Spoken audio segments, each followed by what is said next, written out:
तो हनुमान जी महाराज की शरण में जाओगे तो प्रत्येक कार्य संपन्न हो जाएगा। इसलिए हनुमान जी महाराज की सेवा कलयुग में प्रधान बताई गई है। और हनुमान जी महाराज ही कलयुग के राजा हैं। को है राजा? हम हैं का? नहीं, हनुमान जी महाराज। बोलिए वृंदावन बिहारी लाल की, हनुमान जी महाराज की। तो भैया, और हनुमान जी महाराज ऐसी कोई कथा नहीं है हनुमान जी ना आते हो। प्रत्येक कथा जहाँ राम जी की चर्चा गाई जाएगी, जहाँ कृष्ण भगवान की चर्चा को गाया जाएगा, जहाँ हरि चर्चा गाई जाएगी, वहाँ हमारे हनुमान जी महाराज दोनों हाथ जोड़ करके उपस्थित हो जाते हैं। और हनुमान जी महाराज की एक और खासियत है, देखो, जहाँ राम जी की चर्चा होगी, जहाँ भगवान श्री नंद नंदन युगल सरकार की चर्चा होगी, तो तुम लोग तो आते हो जब सुन लेते महाराज बोलने लगी, चलो चलो कथा होने लगी, महाराज की कथा सुने। लेकिन हनुमान जी महाराज की खासियत है कि कथा होने के पहले आ जाएंगे और कथा होने के बाद में जाएंगे। यही सबसे अच्छे श्रोता की पहचान है। तभी तो कहा यत्र यत्र रघुनाथ कीर्तनम तत्र तत्र कृतमस्तकांजलम और बाष्पवारी परिपूर्ण लोचनम मारुति नमत राक्षसांतकम। अच्छा, हनुमान जी महाराज कथा के कितने प्रेमी हैं। तो जब त्रेता युग में राम जी ने अपनी लीला पूर्ण कर दी और धराधाम छोड़ करके अपने परम धाम जाने लगे, तो सब तो जान लगे हनुमान जी महाराज जी कोने में खड़े। राम जी ने पूछा क्यों हनुमान जी, चलना नहीं है क्या? अब हनुमान जी बोले महाराज चल लें तो लेकिन एक प्रश्न है आपसे। क्या प्रश्न है? बोले महाराज आपके धाम साकेत धाम में क्या हमें आपकी कथा सुनने को मिलेगी? हैं, कथा मिलेगी? अब राम जी बोले भैया वहां तो हम ही रहेंगे, तो कथा का क्या काम? तो हनुमान जी बोले फिर हमारी फ्लाइट की टिकट कैंसल। बोले क्यों? हम नहीं जाने वाले। क्यों नहीं जाने वाले? क्योंकि वहां आपकी कथा नहीं मिलेगी। बोले तुम्हें इतना प्रेम है कथा से, पृथ्वी लोक पर क्या मिलेगा? बोले महाराज दो फायदा। क्या? बोले आप तो वैसे ही हमारे हृदय में हो, सो आपके दर्शन तो हमने नेत्र बंद किए और अंदर के नेत्र खोले, सो आपके दर्शन चट हो जाए। दूसरा बोले कहा? बोले जहाँ आपकी कथा चल रहे सो वहां आपको आना है। दूसरा लाभ, जहाँ कथा चलेगी सो आप आओगे, सो एक तो आप हृदय में हो, दूसरा जहाँ कथा चलेगी वहां आप आओगे, सो आपकी कथा भी मिलती रहेगी और आपके दर्शन भी होते रहेंगे। सो मृत्यु लोक में हमारे दो दो लाभ हैं। बोलो वृंदावन बिहारी लाल की, राधा रमण सरकार की। तो भैया हनुमान जी महाराज प्रत्येक कथा में आते हैं। अच्छा, बोले महाराज ये वास्तविकता है क्या कपोल कल्पना है? उल्लू तो नहीं बना रहे आप, हनुमान जी के नाम को ढोंग तो नहीं रचाते हो। सुनो एक सत्य घटना। राजस्थान में एक मदन मोहन मिश्र नाम के कथावाचक थे। वो भगवान की कथा किया करते थे, गोविंद के गुणानुवादों को गाया करते थे। तो मिश्र जी की आदत थी कि भैया जब भी वो कथा करने बैठते तो एक चौकी रख देते। चौकी का मतलब अगर अपनी भाषा में कहें तो सारोट। सो एक चौकी रख देते थे और चौकी पर एक कपड़ा बिछा देते थे और कपड़ा बिछाकर कहते थे हरि कथा के रस तुम भक्त राज मत धीर और आयसु आसन ब्राजियो प्रभु तेज पुंज कपिवीर। हे हनुमान जी महाराज, तुम रामचरित्र सुनने की रसक हो, तुम भगवान के गुणानुवाद को सुनने के श्रवण करने की रसक हो, सो आओ और आकर के चौकी पर विराजमान हो जाओ। सो एक दिन भैया कथा के मध्य में एक तार्किक व्यक्ति, बात ना करो बेटा, मोबाइल घर भी चल जाता है, देखो हमारे मौकूद कथा हम वहां चढ़ाए थे, मोबाइल वहां चढ़ाओ। बोले वृंदावन बिहारी लाल की, बात नहीं करेगा कोई भी। और तुम परीक्षित जी ध्यान दियो हाथ पे, और नहीं तो हमारा भैया मोबाइल जिंदगी भर की कमाई पूंजी धर के हमने लो तो पसीने चोरी को बेटा पैसा वो, नहीं तो तुम पटक दो।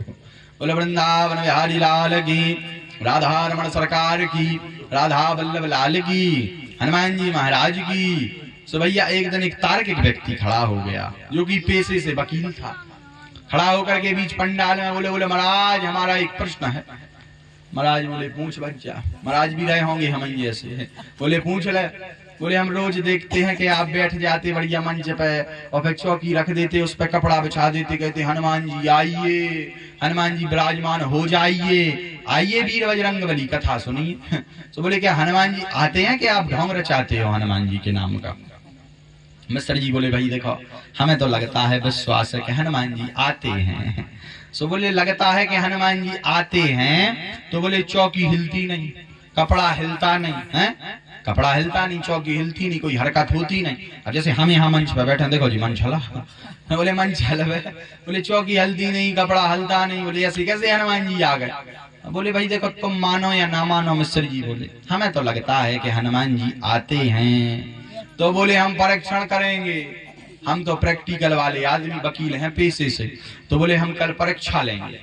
क्या परीक्षा लेंगे? जब आप हनुमान जी का आवाहन करोगे तो हम चौकी को उठा करके देखेंगे क्या वास्तव में हनुमान जी आते हैं, कैसा फिजूल की बातें हैं, तुम ढोंग रचा रहे हनुमान जी के नाम को। जहां इतना कहा सोई वकील साहब के नेत्र, जो मदन मोहन मिश्र जी के नेत्र सजल हो गए। व्यास जी भावुक हो गए, भावुक होकर के बोले भैया तुम परीक्षा ले लेना, तुम प्रैक्टिकल वाले आदमी हो तो प्रैक्टिकल करके देखना भी चाहिए, क्योंकि पढ़े लिखे हो, कर लेना। लेकिन हमें तुम्हारी मूर्खता पर हंसी आ रही है कि तुमने आज हमारी वीर बजरंग बली पर संदेह उत्पन्न किया। इतना कह करके मिश्र जी तो भावुक हो गए। रात को मिश्र जी ने यहाँ तो कह दिया कि कल तुम परीक्षा ले लेना, कर लेना परीक्षण, हनुमान जी आते क्या नहीं। पर रात भर ने अपने कक्ष में नींद नहीं आई। आज रात्रि में मदन मोहन मिश्र जी ने भोजन नहीं किया, रात भर रोते रहे, भगवान की याद में डूबे रहे।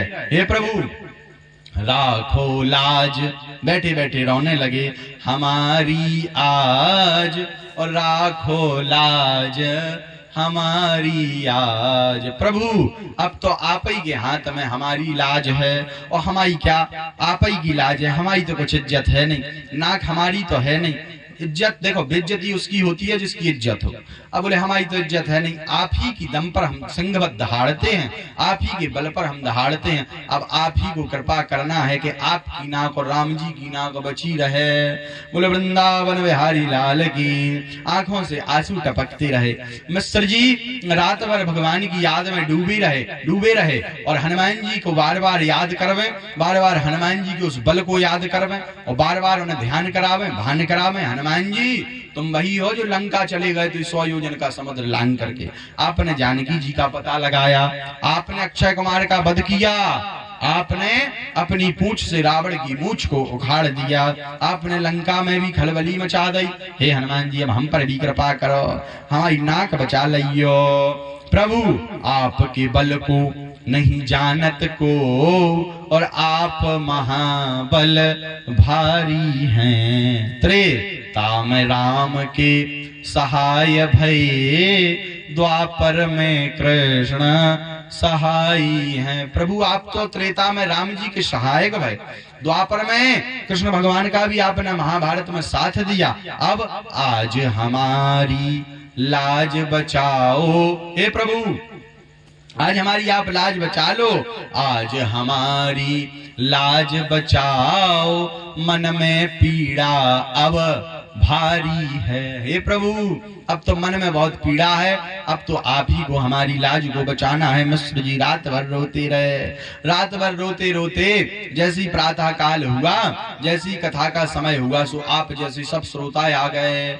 लेकिन इस दिन भैया काफी श्रोता आए, बहुत श्रोता आए और आकर के विराजमान होगा, क्योंकि जब किसी के मजाक की बात होती है, मजा लेने की, सो काफी लोग आ जाते हैं कि जरा हम भी तो देखें होता क्या है। और कुछ लोग मजा लेने के उद्देश्य से आए, आकर के बैठ गए। आज बहुत भीड़ आई और जहां मिश्र जी बैठे और भैया व्यास जी ने, मिश्र जी ने जहां बैठ करके कहा हे हनुमान जी महाराज आइए विराजमान हो जाइए। जैसे ही इतना कहा सोई वो वकील खड़ा हो गया।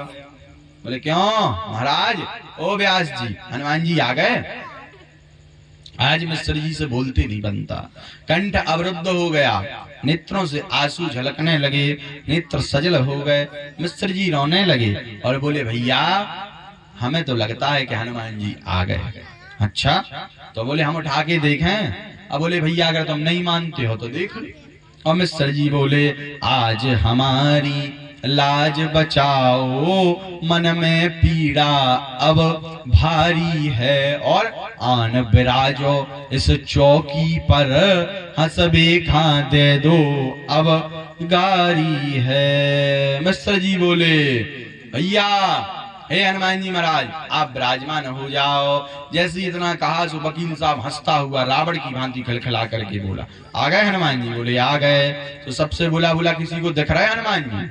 किसी को पूंछ दिख रही, अरे किसी को हाथ दिख रहा, हनुमान जी को पैर दिख रहा, तो सब लोग हंसने लगे। और जैसे ही मिश्र आए उसे लगा छोटी सी चौकी उठा के एक तरफ फेंक देंगे, पर धन्य रे वीर बजरंग बली, हनुमान जी महाराज ने ऐसी पूंछ जमाई कि मिश्र जी चौकी को उठाना तो छोड़ो, स्पर्श भी नहीं कर पाए। और जहां स्पर्श करने की कोशिश करी, प्रयास किया, तो ऐसा बिजली का झटका लगा के 20 कदम दूर फेंक गए। और मिश्र जी गाने लगे, आ गए नाथ बल भारी आज यहाँ, आ गए नाथ बल भारी। और गाने लगे क्या, बाल समय रवि भक्षी लियो, तब तीनों लोक भयो अंधियारो।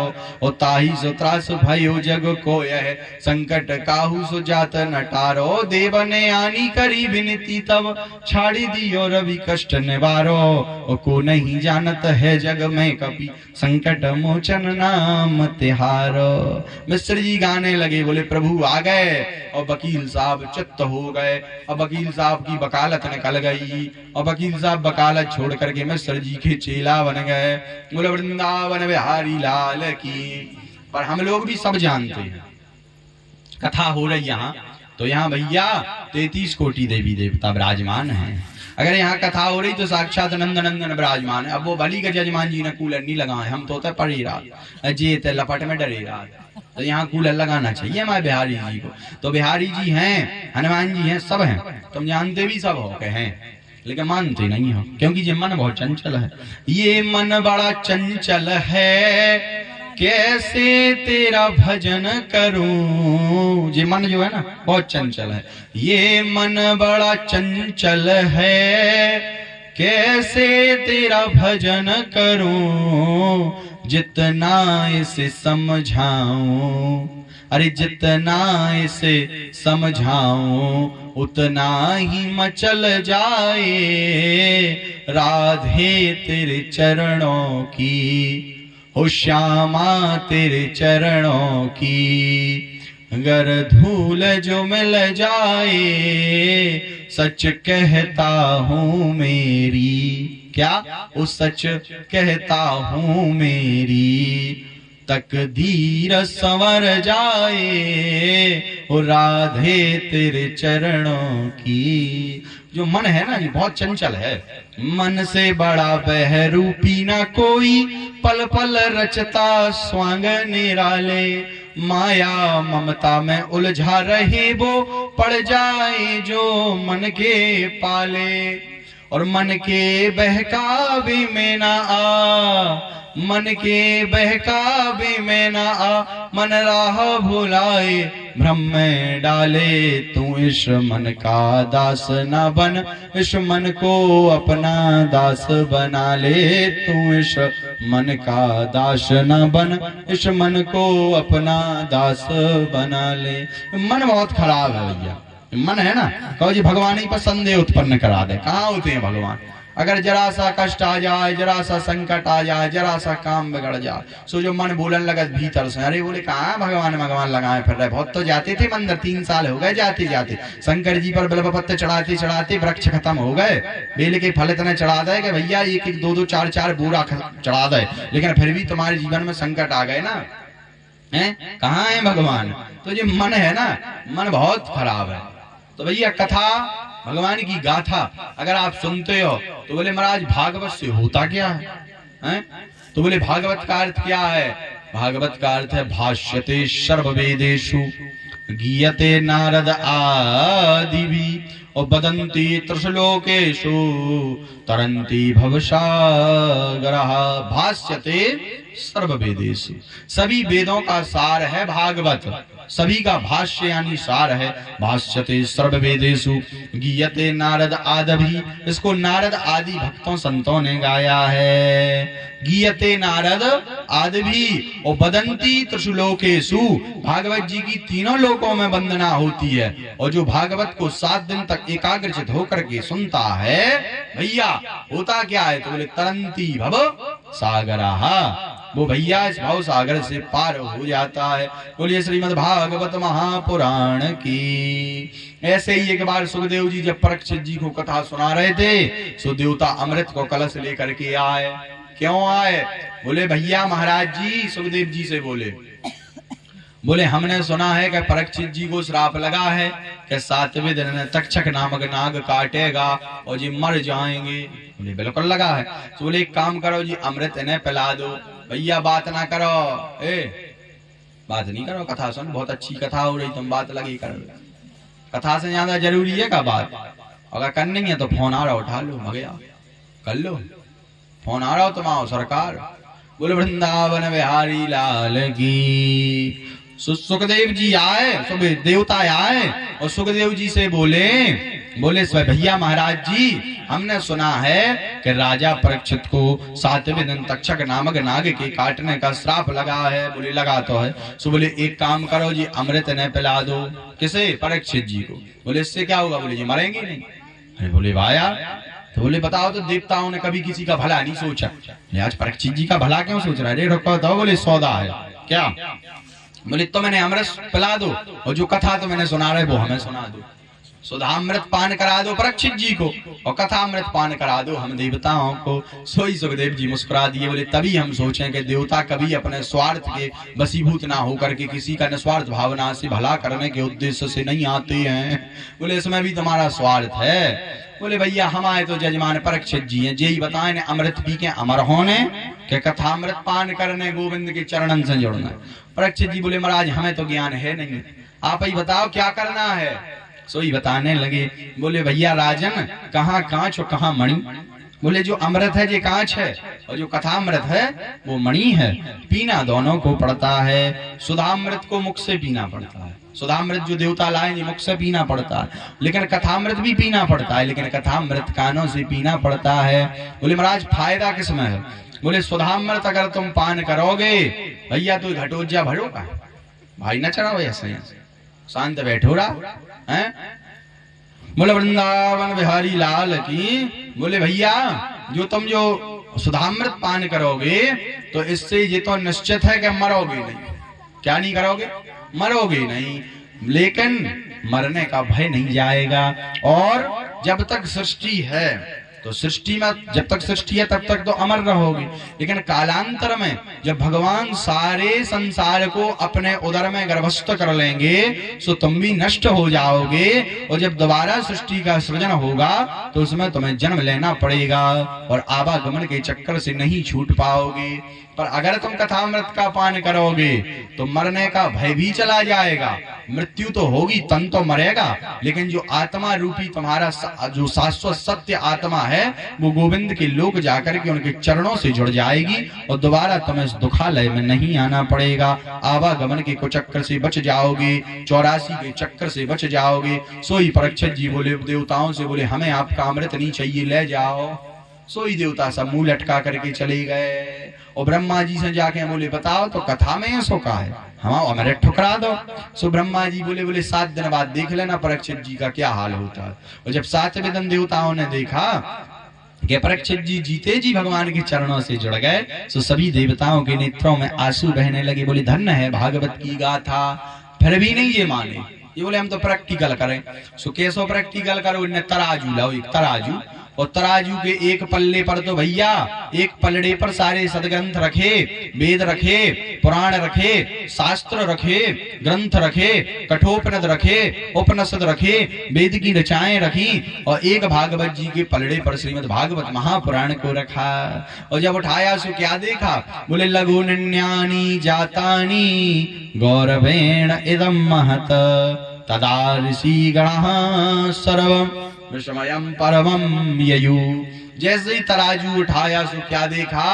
बोले जो भागवत जी का पलड़ा था वो तो जमीन से चिपका रहा और बाकी जितने सदग्रंथ वाला पलड़ा था वो हवा में वायु में झूलने लगा। सो ही देवता सब समझ गए कि भागवत जी सभी वेदों का बाप है, सार नहीं बाप है। सभी के बाप कौन है? श्रीमद् भागवत महापुराण, ये सब पुराणों वेदों ग्रंथों शास्त्रों का बाप है। तो इसकी शरण में अगर आ जाओगे सो आवागमन के कुचक्र से बच जाओगे। रामायण जीवन को जीना सिखाती है, रामायण गीता जीवन के पहलुओं को सिखाती है, जन्म को सिखाती है, पर हमारी भागवत तो मृत्यु को संवारती है और मृत्यु को ही सिखाती है। बोलिए वृंदावन बिहारी लाल की। तो भैया भागवत सुनने से क्या होगा? बोले भगवान की प्राप्ति हो जाएगी और आवागमन के कुचक्कर से बच जाओगे। अब जी ये आवागमन के चक्कर में पड़ो रहने होए, ऐसा ही बैल गज्जा बनत रहने हो, सो भैया आओ करो। अच्छा एक जने हमसे बोले, एक जगह हमारी कथा चल रही थी, बोले महाराज आपकी कथा सुने सो क्या मिले? अरे मिलता तो मैं पहले ही गया क्या? बड़े भाग्य मानस तन पावा और सुर दुर्लभ सब ग्रंथन गावा। कहाँ में लगाओ? अरे बोले जो मनुष्य तन देवताओं को भी दुर्लभ है, वो मनुष्य तन तुम्हें फल स्वरूप में प्राप्त हो गया है। अच्छा विचार करो, कहूँ भैंसिया बनी होती अगर तो क्या करत होते? का कथा सुनत होते? कहूँ बंधे होते भैंसिया बनी। अच्छा एक और सुनो, हम तो एक दिन सोच रहे थे, हमने कहा देखो भगवान ने कितनी अच्छी कृपा करी कि हमें मनुष्य बनाया और मनुष्य के साथ साथ भारत जैसे देश में हमें जन्म दिया। कहूँ चीन में पैदा हो गए होते तो चिंग चोंग चांग चोंग चमा चोंग कर रहे होते और छोटी छोटी सी मिचकू मिचकू सी आंखने के होते। तो कथा सुनना होते क्या चीन में अमेरिका में? कहूँ घूम रहे होते चिंग चोंग चांग चोंग करते हुए। देखो भगवान की कितनी कृपा है, भगवान की इतनी दया है कि हमें भारत जैसे वतन में जन्म दिया, सनातन धर्म में जन्म दिया और मनुष्य तन प्रदान किया। कहूँ अगर भैंसिया बने होते सो बंधे होते, घोड़ा बने होते सो कहूँ गऊ की बरातन में नचत होते। बोले वृंदावन बिहारी लाल की कुत्ता बने होते सो गऊ की घर काऊ के घर की रक्षा सुरक्षा करत होते, गऊ को घुसन्ना देते भौंकते। तो मैं कथा से थोड़ी लेना देना कुछ, कोई आय सुभाव भाव महाराज आय सुभाव कर लगे। अच्छा कुत्तन से ध्यान आई, एक जगह हमारा तो चेला बढ़िया चेला नंबर 1 चेला, उसने हमें बुलाया, बोले महाराज आपको आना है। हमने कहा जाएंगे। अरे बोले महाराज बहुत कहता रहा पर हमें समय नहीं मिल पाया, सो नहीं आ पा। एक दिन फोन लगा के बोला गुरु जी धर दो एक आध दिन चरण। हम आते फ्री, हमने कहा धर दें चरण, अपन तो फ्री ही है। सो हम चले गए, वहां पहुंचे सो बढ़िया 4 व्हीलर से हमें लेवा आओ स्टेशन तक, लेवा गो बड़ो चेला अच्छा हाय बढ़िया करोड़पति। लेवा के जैसे उधर पहुंचो सो स्टेशन से हम घरे पहुंचे, घरे जैसी दरवाजे पे उतरन लगी सो बड़ी बड़ी 2 कुत्ता आ गए, इतने बड़े बड़े बारन के। हमने देखो सो हमें तो उतरता नहीं ना बनवे। बोले गुरु जी उतरो। हमने कहा हम कहूँ उतरी हो जो चढ़ गो, तो अपन वैसे ही आओगे लगे के 1.5 क्विंटल की वैसा ही है। सो उसे कहने के आज तो पार्टी हो गई भैया, पनीर की सब्जी मिल रही। हम ना उतरे, अब बोले गुरु जी उतरो उतरो। हमने कहा भैया वो काट ले। अरे नहीं काटे गुरु जी, बोले कुत्ता शाकाहारी है। अरे हमने कहा वाह पहली बार है सुनो कि कुत्ता शाकाहारी हो।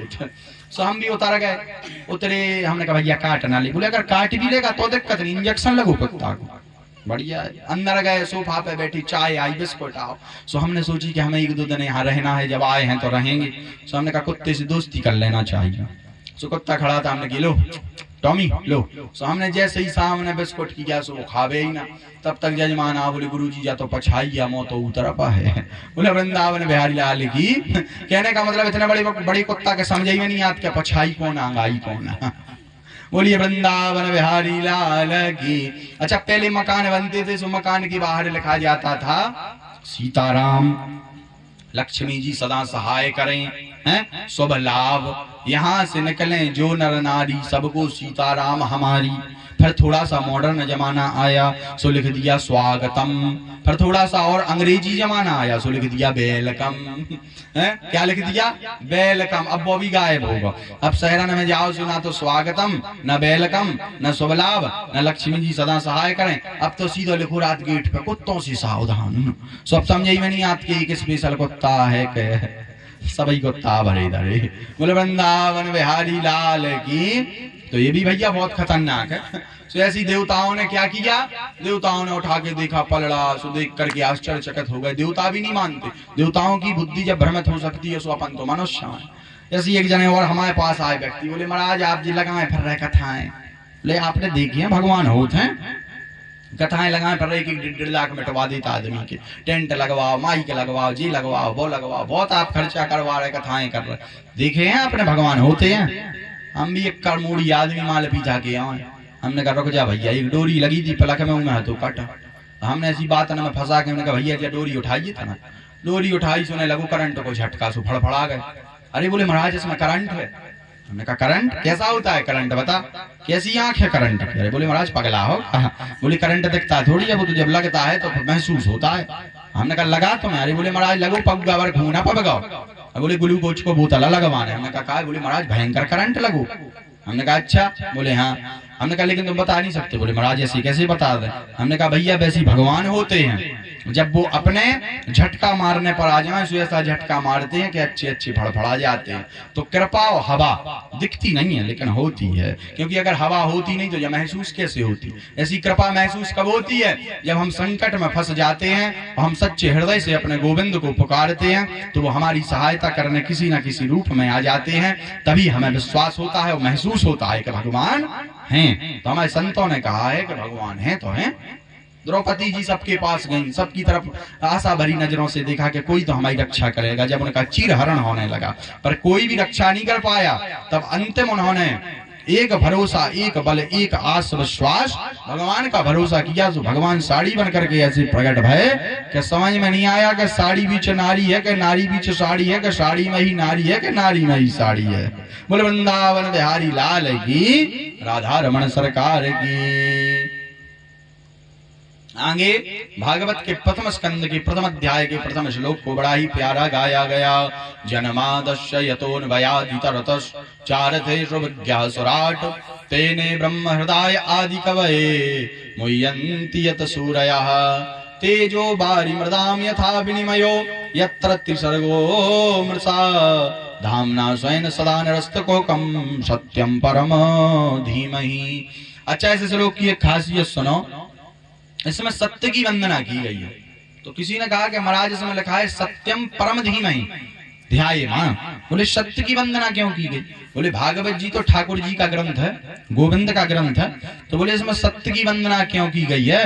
तो बोले भैया वो सत्य कोई और नहीं, वो सत्य हमारे गोविंद है। इसका प्रमाण कहाँ है? तो पहले रामचरितमानस में एक बार प्रमाण ले लो। क्या प्रमाण है भैया?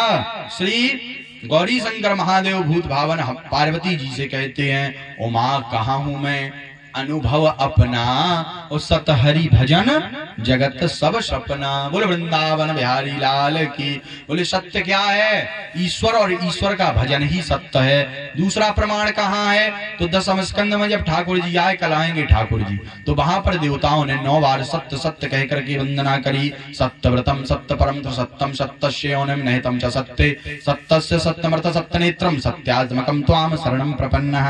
9 बार जब सत्य सत्य कह के वंदना करी, सुप्रमाण में लगाया कि वो सत्य कोई और नहीं, हमारे ठाकुर जी ही वो सत्य हैं। बोले वृंदावन बिहारी लाल की। आगे व्यास जी की चर्चा को गाया गया। किसकी चर्चा को गाया गया? व्यास जी की। एक बार व्यास जी उद्विग्न मन से घूम रहे थे। देखो व्यास जी ने 17 पुराण लिख डाले। कितने लिखे? तो 18 है, लेकिन उस समय की बात। 17 जब पुराण लिख डाले, एक वेद के 4 रूपांतरित कर दिए। पहला वेद कौन सा है? तो पहला वेद प्राचीन पुस्तक कास्ति। प्राचीन पुस्तक क्या है? प्राचीन पुस्तक है ऋग्वेद। ऋग्वेद के 4 वेद किए, ऋग्वेद, यजुर्वेद, सामवेद और अथर्ववेद। कितने किए? एक वेद के 4 वेद कर दिए, 17 पुराण लिख डाले। भैया महाभारत जैसे महाकाव्य की रचना कर दी, फिर भी इनके मन को शांति नहीं भई। सो उद्विग्न मन से घूम रहे थे। काहे से घूम रहे थे? उद्विग्न मन से। बोले हमें शांति नहीं हो रही, इतना सब कुछ लिख दिया पर भी शांति नहीं हो रही। तब तक नारद जी आ गए। श्रीमन नारायण नारायण नारायण भजमन नारायण नारायण नारायण। तब तक हमारे नारद जी आ गए, नारायण नारायण करते हुए। व्यास जी क्या हुआ? बोले हमें तो बहुत उद्विग्नता हो रही। क्या उद्विग्नता? बोले इतनी रचनाएं कर दी फिर भी हमारा मन शांत नहीं है। क्यों शांत नहीं है? बोले हमें समझ में नहीं आ रहा कि जी भगवान अवतार क्यों लेते हैं, भगवान अवतार क्यों लेते? बोले भगवान क्या रावण को मारने के लिए अवतार लेते हैं? भगवान क्या कंस को मारने के लिए अवतार लेते हैं? अरे भगवान क्या राक्षसों के वध के हेतु जो है अवतार लेते हैं, इस पृथ्वी लोक पर आते हैं, धराधाम पर आते हैं? बोले नहीं। तो बोले भगवान फिर मृत्यु लोक पर क्यों आते हैं? तो बोले हमारे गोविंद भक्तों के दर्शन करने और अपने भक्तों को दर्शन देने के लिए धराधाम पर आते हैं। तो किसी ने कहा, पूछा, बोले अच्छा इसका प्रमाण कहाँ है? एक जने हमसे बोल रहे थे, बोले महाराज अगर विभीषण रावण को नहीं बताता कि नाभि में, रावण की नाभि में अमृत है, तो राम जी नहीं मार सकते थे। हमने कहा भैया वो उनकी नरलीला है, भगवान कुछ भी कर सकते हैं। अरे बोले महाराज जी तो सब फालतू की बातें हैं। हमने कहा राम जी तो छोड़ो, हनुमान जी ही रावण को मार सकते थे। इसका प्रमाण कहाँ है महाराज? तो बोले इसका प्रमाण किष्किंधा कांड के अंतिम दोहा के बाद दिया गया है, बिल्कुल अंत में दिया गया है। जो चौपाई को चाहिए है, कौन सी चौपाई? अंगद कहाई जाऊं मैं पारा और जिए संशय कछु फिरती बारा। अंगद बोले हम चले तो जाएंगे। जब संपाति ने बता दिया कि 100 योजन के उस पार जानकी जी लंका में, लंका नगरी में रावण के यहाँ पर अशोक वाटिका में विराजमान है, रावण हरण करके ले गया। जैसे ही इतना कहा भैया, तो जामवंत जी बोले कि जाएगा कौन है? कौन जाएगा वहां देखने के वास्तव में जानकी जी हैं कि नहीं है? तो अंगद जी बोले हम चले तो जाए, लेकिन वापस आने की गारंटी नहीं है। नल बोले हम 80 योजन लांग जाए, नील बोले हम 90 योजन लांग जाए, कोई बोला हम इतना लांग जाएंगे। हनुमान जी बैठे एक तरफ बढ़िया आराम से शांत स्वभाव में। जामवंत जी पहुंचे, कहीं रीच पति सुन हनुमाना और का चुप साधे रहु बलवाना। बोले हनुमान जी महाराज तुम तो बहुत बलवान हो, तुम क्यों चुप बैठे हो? जैसे ही इतना कहा हनुमान जी बोले हम बलवान हैं? अरे बोले पवन तनय बल पवन समाना और बुद्धि विवेक विज्ञान निधाना। आप पवन के पुत्र हो, पवन के समान हो, ज्ञान की गुण की खान हो, आप विद्यावान हो, आप जा सकते हो। हनुमान जी बोले हम। अरे बोले कवन सुकाज कठिन जग माही और जो नहीं हो ये तात तुम पाही। हे वीर बजरंगबली, इस जगत का, संसार का, तीनों लोकों तीनों कालों ब्रह्मांड का ऐसा कौन सा कठिन कार्य है जो तुम नहीं कर सकते? बोले हम। अभी भी ना कुछ याद नहीं आया। बिठा लो भैया बच्ची को, भाई बिठा लो बेटा। बोले ऐसा कौन सा कार्य है जो आप नहीं कर सकते? अभी भी हनुमान जी को कुछ ध्यान नहीं आया। कब ध्यान आया? देखो इधर सुनो सब लोग, ध्यान से कथा सुनो, विचलित ना करो, मन अपना ना भटकाएं, ध्यान से सुने। कब ध्यान आया? जैसे ही कहा राम काज लगी तब अवतारा और सुनते ही भयऊ पर्वता कारा। जैसे ही कहा कि हनुमान जी राम काज करने के लिए आपका अवतार हुआ है, सो ही हनुमान जी महाराज पर्वत के समान आकार बना करके प्रकट हो गए। दिव्य स्वरूप लेकर के हनुमान जी प्रकट हो गए, विकराल स्वरूप। अरे कनक बरन तन तेज विराजा मानहु अपर गिरन कर राजा। सोने के समान शरीर चमकने लगा और सिंहनाद करि बारहि बारा। हनुमान जी महाराज शेर की तरह दहाड़ करके बोले सिंहनाद करि बारहि बारा लीलहि नागहु जल निधि खारा। ए जामवंत बोलो क्या करें? शेर की तरह दहाड़ करके बोले जे खारी नाली एक पग में लांग जाए। अभी कह रहे थे 100 योजन हम नहीं जा पाएंगे भैया, लेकिन अब क्या कह रहे हैं? बोले जे खारी नाली एक पग में लांग जाए। बोले वृंदावन बिहारी लाल की। जैसे ही इतना कहा सो जामवंत जी रह गए। अरे बोले भाई साहब बड़े खतरनाक आ गए जी, तो बड़ी फॉर्म में आ गए। हनुमान जी बोले बोलो क्या करें जामवंत? लेकिन हनुमान जी की यहाँ खासियत देखो आप, हनुमान जी निराभिमान है। क्या है? निराभिमान। हनुमान जी कह रहे कहाँ है रीछपति सुन हनुमाना और काज जामवंत में पूछो तो ही और उचित शिखावन दीजो मोई। क्या कह रहे हनुमान जी? ये जामवंत जी जामवंत में क्या कह रहे? पूछो तो ही। मैं आपसे पूछता हूँ क्या करना चाहिए मुझे?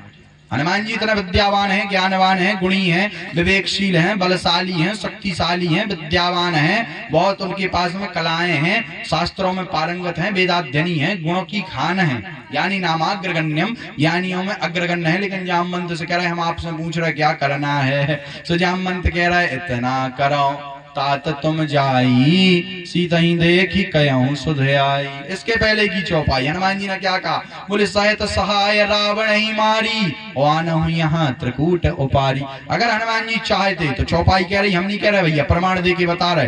हनुमान जी ने कहा कि अगर तुम कहो तो हम रावण की सहित सारी राक्षसों का वध करके लंका छोड़ो, जिस त्रिकूट पर्वत पे लंका बसी है वो उठा लो। और हनुमान जी महाराज तो थोकई में काम करो, इनसे कही कि भैया सुसैन वेद को लेवा लिया, उस जीव को घर उठा लिया, इनसे कहीं संजीवनी बूटी ले आओ, ये पूरा पहाड़ ही उठा लिया।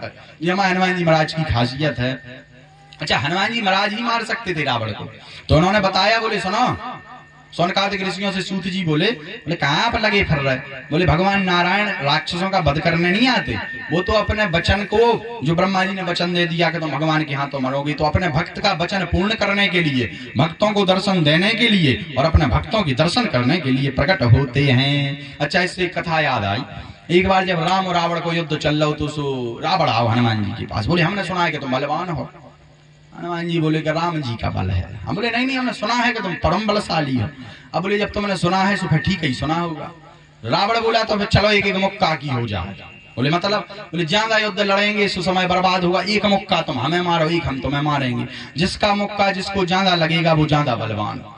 हनुमान जी बोले रंदो भाई साहब ऐसे ही चलाओ काम। बोले नहीं नहीं नहीं, एक एक मुक्का की होगी वो तो।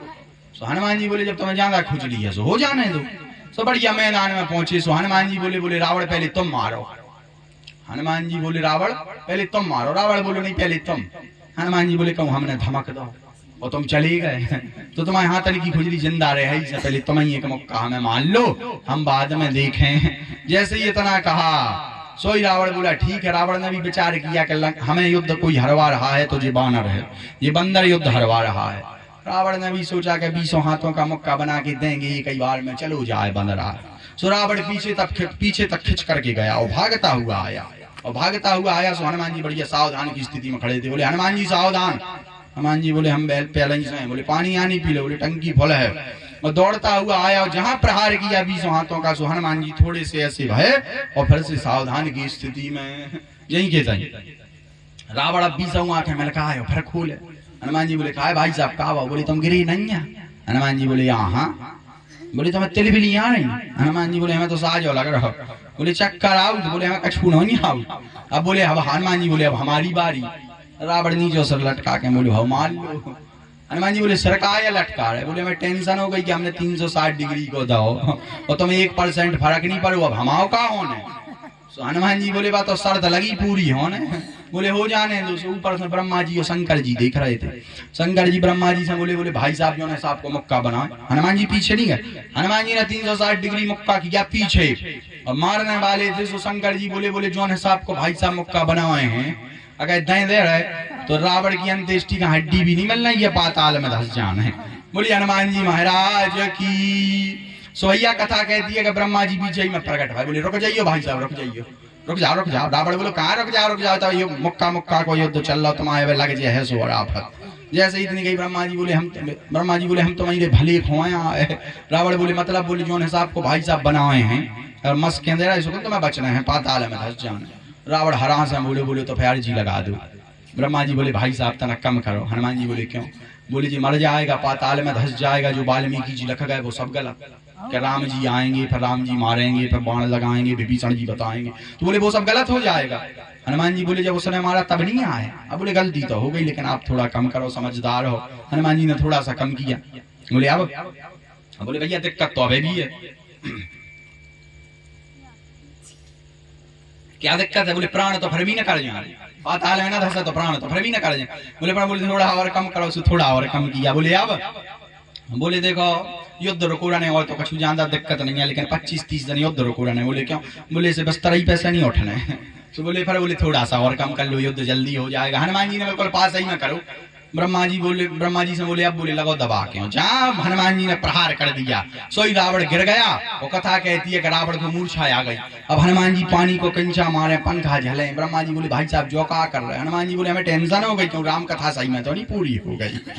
बोले वृंदावन बिहारी लाल की। तो हनुमान जी महाराज के बल का क्या कहना? ये तो अतुलित बल धाम हम सही लाभ दे हम दोनों जीवन कृष्ण ज्ञानी नामाग्रगण्यम अतुल बल के निधान है हनुमान जी। तो अपन फिर से वहीं चलते हैं जहां से अपन ने कथा प्रारंभ करी। नारद जी उद्विग्न थे और उद्विग्न मन से वेद व्यास जी जब घूम रहे थे उनकी उद्विग्नता देख करके नारद जी महाराज आए। तो नारद जी ने पूछा कि आपको चिंता क्या हो गई? वेद व्यास जी बोले कि हमने इतनी रचनाएं करी, 17 पुराण लिखे, 4 वेद किए, एक वेद के 4 रूपांतरित किए, महाभारत की रचना करी, ये किया वो किया, लेकिन भैया हमारे मन में शांति क्यों नहीं? नारद जी बोले व्यास जी आपने ऐसी ऐसी रचनाएं करी हैं, ऐसी ऐसी आपकी लेखनी है कि बड़े बड़े अमलात्मा विमलात्मा महात्मा अगर उसको पढ़ लें तो उनकी समाधि लग जाए, लेकिन अभी तक आपने भगवान की विराट लीलाओं का तो वर्णन किया है लेकिन बाल लीलाओं का वर्णन और ऐश्वर्य लीलाओं का वर्णन नहीं किया। व्यास जी बोले हमें तो कुछ अब आता जाता नहीं है। सो बोले आप चिंता ना करो, भगवान का ध्यान करो, न जाने कौन से गुण पर दया निधि रीझ जाते हैं, यही सब वेद कहते हैं, यही सब ग्रंथ गाते हैं। नारद जी बोले पता नहीं किस गुण पे हमारे भगवान रीझ जाएं, आपकी कौन से गुण पे, आपकी कौन से भाव पे, आपकी प्रेम पे, निष्ठा पे, आस्था पे, पता नहीं किस गुण पर भगवान रीझ जाएं और आप पर कृपा कर दें। बोले देखो हम पर कैसी कृपा करी। नारद जी बताने लगे, बोले हम पूर्व जन्म में दासी पुत्र थे। व्यास जी चौंक गए, बोले आप दासी पुत्र थे? बोले जी महाराज। सीटी मार रहा हो जो यार। बोले जी महाराज।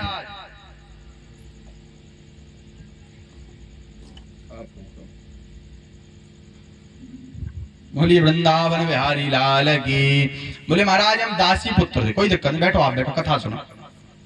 बोले हम दासी पुत्र थे। अच्छा आप दासी पुत्र थे? पूरी कथा बताने लगे नारद जी। बोले सुनो व्यास जी, पूर्व जन्म में जब हम नारद नहीं थे तो हमारी माता जी दासी थी। वो घर घर जाकर के चूल्हे चौके का काम करती थी, लोगों के यहाँ पर बर्तन मांजती थी, झाड़ू लगाती थी। हम बच्चे थे, छोटे थे, हम और माँ, हमारे पिताजी तो बाल्यावस्था में उनका देहांत हो गया था, मृत्यु हो गई थी, तो हम और हमारी माँ प्रेम पूर्वक रहा करते थे। बोले एक बार एक घटना घटी। क्या घटना घटी?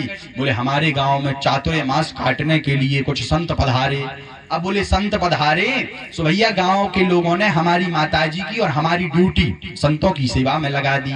बोले तुम संतों के कपड़े धो, इन्हें पानी भर के दो, बढ़िया इनका चूल्हे चौके का काम करो। सो हम और माँ उनकी सेवा में लग गए। अब 4 महीने के लिए संत आए थे। सो भैया संत बढ़िया भगवान की मीठी मीठी कथा सुनावे। सो बोले हम बढ़िया प्रेम पूर्वक कथा सुनावे। सुबह से जैसे ही महात्मा पूजा करने बैठते सो हम बढ़िया पुष्प लाते पूजा के लिए। बचपन का भाव था, हम छोटे से थे, हमें महात्माओं की वचन बड़े मीठे लगते, कथा बड़ी प्यारी लगती, बढ़िया महात्मा कीर्तन गाते, सो हम ताली बजाते बैठ करके। नारद जी बताने लगे, बोले फिर क्या हुआ? बोले फिर क्या हुआ, धीरे धीरे 4 महीने गुजर गए और 4 महीने गुजरे सो संत जाने लगे। और बोले संत जाने लगे सो हमें बड़ा बुरा लगा, सो हम संतों के पीछे पीछे जाने लगे। जैसे ही पीछे पीछे जाने लगे, थोड़ी दूर तक चलने के बाद में संतों ने पीछे मुड़ करके देखा। सो कहा ये बेटे कहाँ जा रहे तुम? बोले महात्मा जी हम आपके साथ चलेंगे। बोले नहीं बेटा, तुम्हारी माताजी नाराज होंगी, पहले माताजी की आज्ञा ले आओ, नहीं तो वो हमें गाली बकेंगी कि बताओ तो बड़े अच्छे संत आए थे, सेवा करी 4 महीने और हमारी बेटे को ले गए। सो बोले जाओ पहले माताजी से आज्ञा लेकर आओ, अगर वो आज्ञा दे देगी सो भैया तो हमारे साथ चलो। बोले हमें तो पता था कि हमारी माताजी आज्ञा देने वाली नहीं है। हमने कहा अगर महाराज वो आज्ञा ना दें तो? सो बोले चिंता ना करो, ये माला लो। एक माला दी और कान में एक मंत्र फूंक दिया। बोले इस मंत्र का जाप करते रहना, जब माता जी आज्ञा दे दें सो आ जाना। नारद जी बोले हमें तो पता था कि माता जी आज्ञा देने वाली नहीं है। सो बोले हम घर पर आए। अब घर पर आए सो जो महात्माओं ने मंत्र दिया था उसी को 4 माला कभी सुबह, 4 माला दोपहर में, 4 माला शाम को सटकाने लगे। हमें महात्माओं की याद में भगवान की बड़ी याद आवे। और बोले जहाँ हम माला करने लगे, जहां माला करने लगे सो क्या हुआ? बोले हमारी माता जी की दिल की धड़कन तेज हो गई। क्या? बोले हमारी माता जी को लगो क्या कहूँ जो बाबा ना बन जाए। और जितनी भी माताएं हैं उन्हें सबसे ज्यादा चिंता यही है, लड़का उचक्का बन जाए, चोर बन जाए, डकैत बन जाए, शराबी बन जाए, लफंगा बन जाए, पर बाबा ना बन जाए। ताना बन जाए। और जी बचपन से बाबन के नाम पे डरवाऊ दी सो झकत नहीं, फिर भी बड़ी में बाबन बाबा आया उसमें दूर भगत। ऐसे हम एक जगह जा रहे थे सो ट्रेन में बैठे थे, सो एक माता जी बैठी, छोटा सा बच्चा लिया, ध्यान आ गई सो सुन लो। बोली बेटा बिस्किट खा ले। बिस्किट बोला हम, बच्चा बोला हमें नहीं खाना माता जी। हलुआ ने कहा, बोली बेटा हलुआ खा ले। बच्चा बोला नहीं खाना। अरे बोले खा ले, हम बैठे थे बगल ही में। बोले बाबा खा जाएगा। अरे हमने कहा लग गई जुगाड़, अगर बच्चा नहीं खाएगा सो हमें मिल जाएगा। अपन भी उपद्र याद है। बोले खा ले वरना बाबा खा जाएगा। हम तो बैठे ही थे 2.5 एकड़ को प्लाट पे।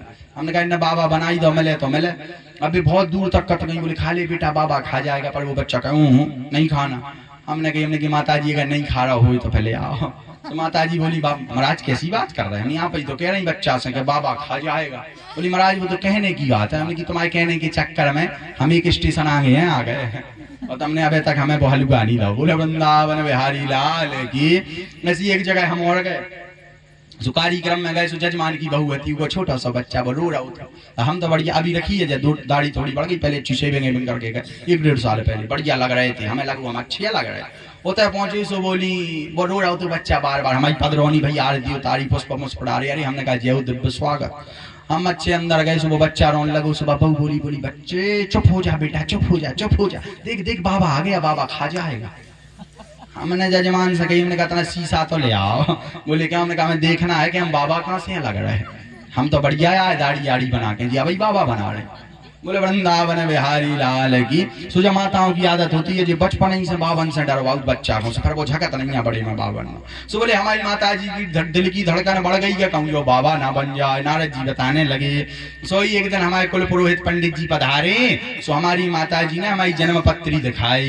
बोले देखो महाराज हमारे बच्चे का विवाह कब होगा। सो बोले हमें टेंशन हो गई। नारद जी बोले हमें तो लग रहा था कि कब माता जी पधारे ऊपर, और बोले कब हम संतों के पास जाएं और बढ़िया बैठ कर के भजन करें, पर माता जी तो हमारे गले में घंटी बांधना चाहती हैं। बोले हमें बड़ी चिंता हुई। और माताएं सबसे ज्यादा टेंशन जी बेटा ब्याह करवा लो, अब होत नहीं काम। भले ही बबू आवे सो रोज बेलन और चिमटा दो ही टाइम दिखावे, लेकिन बेटा ब्याह करवा लो, होत नहीं अब काम। माताएं को सबसे ज्यादा चिंता ब्याह की बच्चा की। सो बोले माता जी जैसे ही बता। अच्छा पत्नी भी बड़ी खतरनाक होती है आजकल की, पत्नी से ध्यान, उनको नाम ही है पत्नी। पत्नी के लाने तुम घरों कटवा लो सो पाओगे कोई जस नहीं हो जाए, बजे ही कहने चीज नहीं कटवा होता ना। पत्नी भी बड़ी खतरनाक होती है आजकल। अच्छा पहली साल जी को ब्याह हो तो अपनी लुगाई चंद्रमुखी लगा। एक दिन हमारे मित्र रहते, हमने कहा और भैया क्या है ब्याह में आए हो गया? अरे बोले महाराज होगा।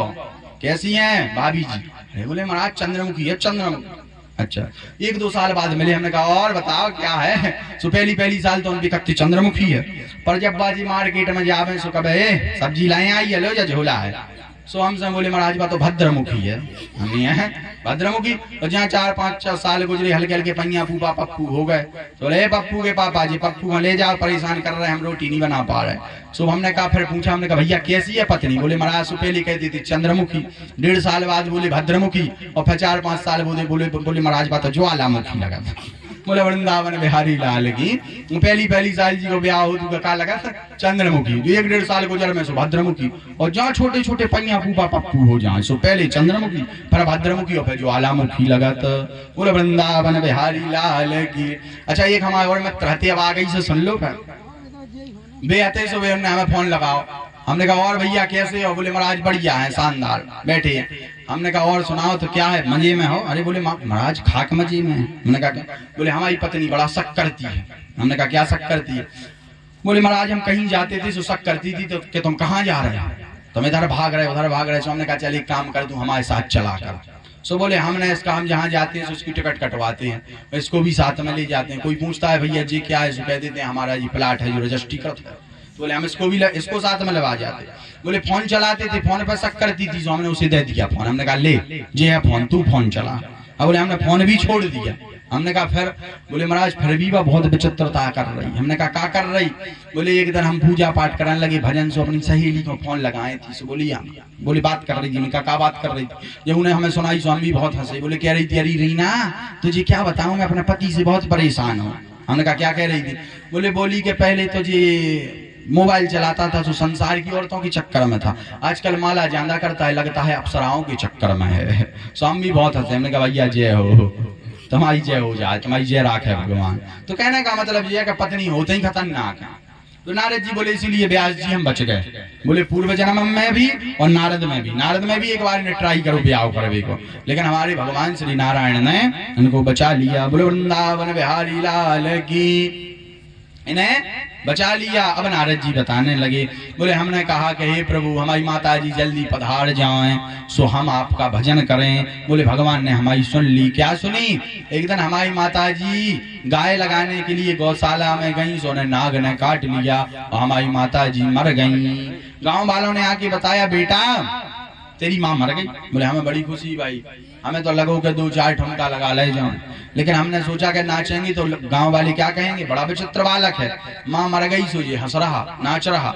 सो बोले हमने भैया जितना धन था सारा अंत्येष्टि में लगा दिया, और अंत्येष्टि में धन लगा करके जिस दिशा में संत महात्मा लोग गए थे उत्तर दिशा में, हम उसी दिशा में चले गए। बोले वृंदावन बिहारी लाल की। बोले हम उस दशा में गए, पर महात्मा तो बहुत पहले गए थे, मिलने वाले थे नहीं। सो बोले हम जाते जाते हमें एक सरोवर देखा, उसमें हमने जलपान किया और एक वृक्ष के नीचे बैठ गए। जहां वृक्ष के नीचे बैठे सो बोले हमने नेत्र बंद किए, भगवान का ध्यान किया। ध्यान किया सो क्या देखा, अरे कस्तूरी तलकम ललाट पटले वक्षस्थले कौस्तुभम नासाग्रे वरमौक्तिकम करतले वेणु करे कंकणम सर्वांगे हरिचंदनम सुललितम कंठे चा मुक्तावली गोपस्त्री परिवेष्टितो विजयते गोपाल चूड़ामणि। बोले हमें देखा बड़दंत की पंगत कुंद कली अधराधर पल्लव खोलन की चपला चमके घन बीज जगे छब मोतन माल अमोलन की घुंघरारी लटे लटके मुख ऊपर कुंडल लोल कपोलन की उन छावर प्राण करूं कृष्णा बलि जाऊं लला के बोलन की। बोले हमें भगवान का स्वरूप दिखने लगा। हमारे ठाकुर जी जो 3 जगह से टेढ़े हैं, कहां से, बोले पैर पर पैर रखे हुए, कमर को लचकाए हुए, गर्दन को झुकाए हुए, वृंदावन की तलहटी पर यमुना के किनारे कदम्ब के वृक्ष के नीचे गोवर्धन पर्वत से टिके हुए खड़े हैं। और वो नंदनंदन उसकी श्वेत श्वेत दंतावली लाल लाल हुष्ट घुंघरारे घुंघराली लटे मुखमंडल पर लटक रही हैं, कजरारी कजरारी अखियां शंख मुक्त की भांति जिसकी गर्दन है, चौड़ा वक्षस्थल है। वो ठाकुर भैया जब बंसी की मधुर तान को छेड़ता है तो गोवर्धन पर्वत के जो पत्थर हैं वो पिघल करके जमुना जल की भांति कलकल किन्नौद करते हुए धारा बहाने लगते हैं। और जो जमुना जी का जल प्रवाहित हो रहा है वो स्तब्ध होकर के ठहर जाता है, पत्थर बन जाता है। ये बंसी का चमत्कार है। ऐसी सांवली सलोनी सूरतिया मूर्तिया मनमोहन मूर्तिया हमारे हृदय में उत्पन्न हो गई, पर भैया थोड़ी देर में वो गायब हो गई। यहाँ गायब भाई सोई हम छटपटाने लगे। क्यों छटपटाने लगे? बात भी सही है। हमारे जजमान जी है ना, बढ़िया मिठाई खिलाओ अच्छी भाई, और ना मिठाई खिलाओ, मिठाई खवावे के बाद बढ़िया मीठी चाय पिलाओ। तो चाय कितना मीठी हो, चाशनी जैसी, पर इन्हें मीठी लगने वाली नहीं है, क्योंकि पहले मिठाई खा ली। सो मिठाई के स्वाद के चक्कर में भैया वो चाय फीकी लगने लगती है। उसी प्रकार जो हमारे गोविंद के एक बार दर्शन कर लेता है उसे संसार की सुंदरता भी फीकी लगने लगती है, क्योंकि उनकी सूरतिया इतनी मधुर है। सो ही बोले हम छटपटाने लगे। उन्होंने कहा हे प्रभु वो सांवली सलोनी सूरत कहाँ गई? तब तक आकाशवाणी भई। बोले बेटा अभी तुम अपरपक्व हो, पहले परपक्व हो जाओ तब हम तुम्हें मिलेंगे।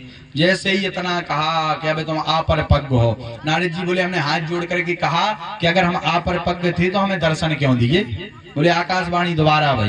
बोले दर्शन इसलिए दिए कि ताकि तुम्हें संतों की वाणी पर अविश्वास ना हो जाए। संत कह गए थे कि भगवान होते हैं, तो तुम्हें प्रमाण देने के लिए दर्शन हुए हैं। नारद जी बोले कालांतर में भगवान ने सारी पृथ्वी को अपने उदर में गर्भस्थ किया और दोबारा जब सृष्टि का सृजन किया तो मुझ दासी पुत्र को ब्रह्मा पुत्र नारद बना दिया। ये भगवान की कृपा है। तो बोले ना जाने कौन से गुण पर दयानिधि रीझ जाते हैं, यही सब वेद कहते हैं, यही सब ग्रंथ गाते हैं। बोले किस गुण पर भगवान रीझ जाए कोई ठिकाना नहीं। आप तो कलम उठाओ, बैठ जाओ, भगवान का ध्यान करो, वो कृपा करेंगे अपने आप आपकी लेखनी हो जाएगी। सोई भैया व्यास जी ने बढ़िया सरोवर में जहां स्नान किया, स्नान कर करके बैठे सो तुरंत भागवत की भागीरथी गंगा हृदय स्थल में प्रकट हो गई। और इन्होंने वेदव्यास जी ने गणेश जी को लेकर के 18,000 श्लोकों की दिव्य संहिता श्रीमद् भागवत महापुराण की रचना कर दी। बोलो श्रीमद् भागवत महापुराण की, श्री वेदव्यास जी महाराज की। बोले अब रचना तो हो गई, लेकिन अब इसका प्रचार कौन करेगा? शास्त्री जी कितने बजेगा? थोड़ा सुना अभी तो मन लगे। बोले सुनो भैया पानी दिए।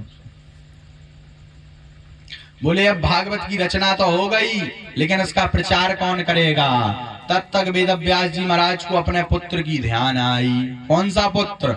बोले यम प्रव्रजंत मनुपेत मपेत कृत्यम द्वैपायनो ब्रह्कातर आजुहाव पुत्रेति तन्मयतया भुवने दुस तम सर्वभूत हृदय मुनिमानतोस्मि। बोलिए सुखदेव जी महाराज की। वेदव्यास जी महाराज को अपने पुत्र सुखदेव की ध्यान आई। सुखदेव जी महाराज कौन हैं? तो बोले सुखदेव जी महाराज परमहंस हैं। परमहंस क्या होता है?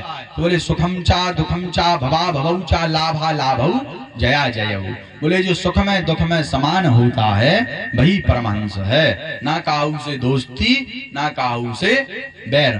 कोई तन दुखी कोई मन दुखी कोई धन बिन रहत उदास, और थोड़े थोड़े सब दुखी पर सुखी राम के दास। जो राम का दास होता है वही परमहंस होता है। परमहंस कौन है? जो भगवान की भक्ति में डूबा रहता है, जो दिन रात भगवान के चरणों में लिप्त रहता है, और जिसे कोई चाह नहीं है, जिसके अंदर कोई चिंता नहीं है, जिसे किसी चीज की फिक्र नहीं है, वही परमहंस है। ऐसे परमहंस श्री सुखदेव जी महाराज की ध्यान आई। बोले जी कौन करेगा प्रचार भागवत जी का? बोले हमारा पुत्र सुखदेव करेगा। बोले सुखदेव भगवान की, राधा रमण सरकार की।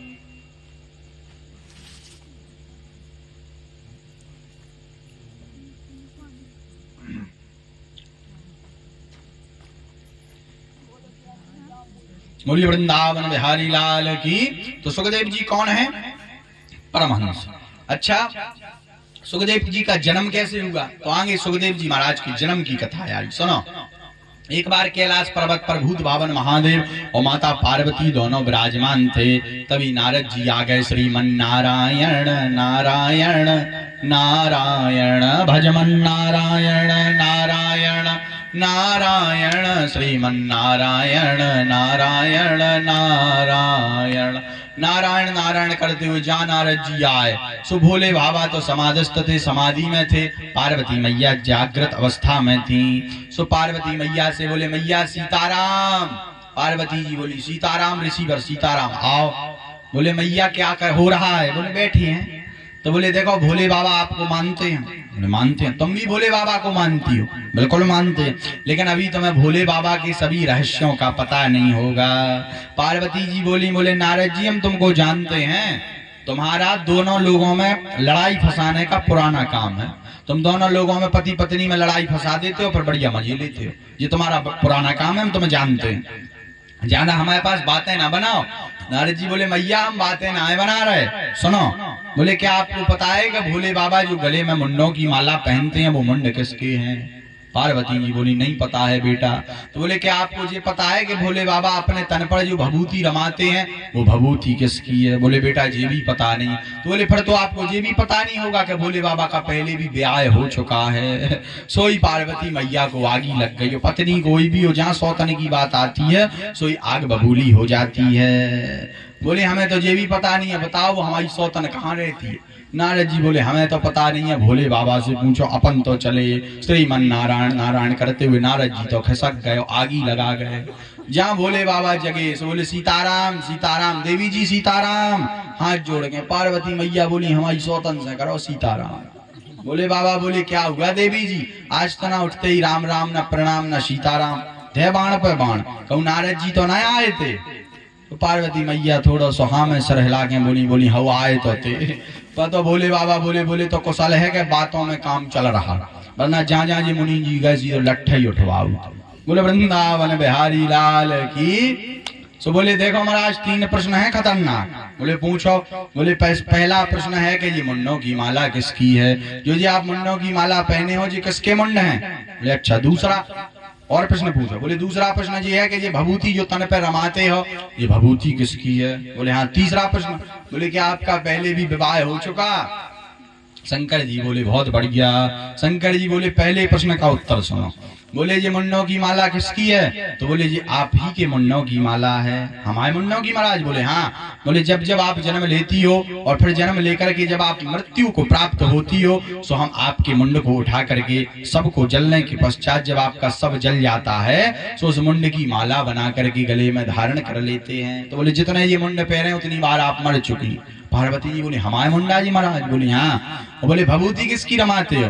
बोले हम 2 लोगों की अपने तन पर भभूति रमाते हैं। एक तो हम भगवान श्री राम के प्रिय भक्तों की भभूति अपने तन पर रमाते हैं, और दूसरा जब आप मर जाती हो और अग्नि में जब आपका देह भस्मीभूत हो जाता है तो हम आपसे इतना प्रेम करते हैं कि उसी भस्म में लौटने लगते हैं। तो 2 लोगों की भभूति है। और बोले महाराज ब्याह हो गया आपका? बोले बिल्कुल। तीसरे प्रश्न का उत्तर सुनो। विवाह हमारा पहले भी हो चुका है, लेकिन किसके साथ? बोले आपके ही साथ। पिछले जन्म में आपकी सती तो हम थे शिव, इस बार आप बनी पार्वती, सो फिर मिले हम सब। बोले वृंदावन बिहारी लाल की। पार्वती जी बोली महाराज रुको रुको रुको रुक जाइए होता ना। बोले कहा है? बोले हर बार आप गए, हम गए, आप एक भी बार गायब नहीं भाई, प्रत्येक बार हम गए, आप नहीं गए कई बार। शंकर जी बोले कहा आप चाहो कि हम चले जाएं? नहीं नहीं महाराज, लेकिन फिर भी क्या कारण है? हम मरते रहे, आप नहीं मरते हो। शंकर जी बोले हमने अमर कथा सुन रखी है। सो बोले वो अमर कथा हमें भी सुनाओ। जैसे ही इतना कहा शंकर जी बोले बिल्कुल पवाएंगे। तो पार्वती जी बोली बर्तन लाएं? बोले वो बर्तन में नहीं पवाई जाती है, फिर कानों से पीनी पड़ती है। और बोले वो अमर कथा कौन है? वो अमर कथा कोई और नहीं, वो कृष्ण कथा राम कथा ही अमर कथा है। अरे जिसे श्रवण कर मिट जाती सो जन्म जन्म की वृथा, सो जय जय कृष्ण कथा सुनो भई राम कथा। जैसे ही इतना कहा पार्वती जी बोली महाराज जल्दी सुनाओ। सोई भगवान भोले बाबा भूत बावन महादेव ने डमरू उठा ली और डमरू को बजाया, डमक डमक डुम डमक डमक डुम डमक डमक डुम डमक डमक डुम। डमरू बजाई और जहाँ डमरू बजाई जो सब पशु पक्षी तो भाग गए, पर एक छोटा सा तोते का बच्चा जो छोटा था, प्रसव पीड़ा से अभी अभी उत्पन्न हुआ था, वो भाग नहीं पाया। और भोले बाबा इधर बढ़िया अमर कथा पार्वती जी को सुनाने लगे। बोले सुना देवी जी। और तुरंत कथा को प्रारंभ, सावधान कर मन पुनि शंकर, सावधान होकर के कथा को कहने लगे। बोले कितना सावधान होना चाहिए कथा में? तो पहले की माताएं कुएं से पानी भर करके लाती थी, और पानी जब भर के लाती थी तो वे अपने सिर पे घड़ा रखती थी कोनई के ऊपर, और ऐसी सावधानी से चलती थी कि दोनों हाथ तो नीचे रखती थी, और कितनी भी उछल कूद करें फिर भी वो घड़ा गिरता नहीं था, क्योंकि वो बात कितनी भी करें चलें कहीं भी, पर ध्यान तो उनका वहीं घड़े पर था। वैसे ही आपके पुत्र हैं, पत्नी है, पति है, सबके पशु पक्षी हैं घर में, गाय है, बैल है, पर भैया बैठे यहाँ हो लेकिन दिमाग उनमें ना लगा करके गोविंद में लगाओ। इतना सावधान होकर के कथा को सुनो, तभी आपको पूर्ण फल की प्राप्ति होगी। बोलो वृंदावन बिहारी लाल की।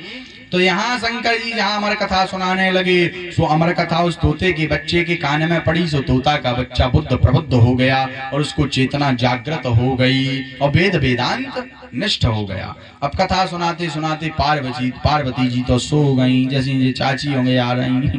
बोले वृंदावन बिहारी लाल की। सो गई। बोले क्यों सो गई?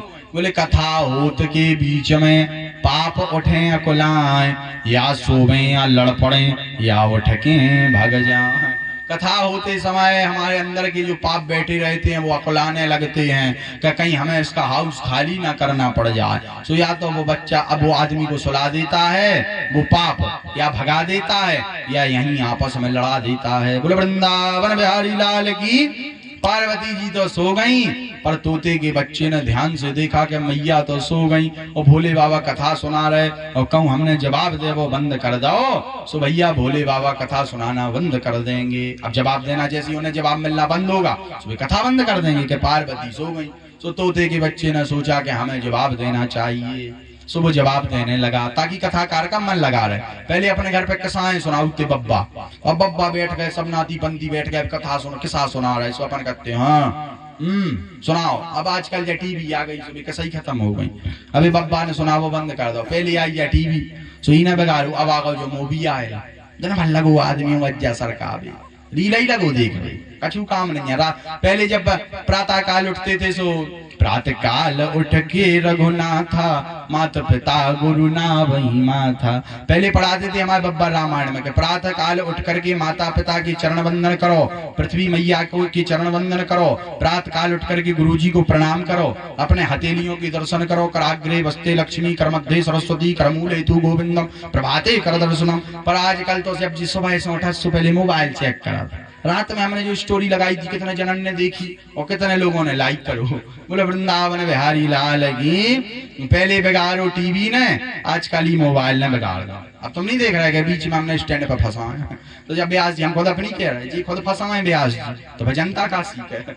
बोले वृंदावन बिहारी लाल की।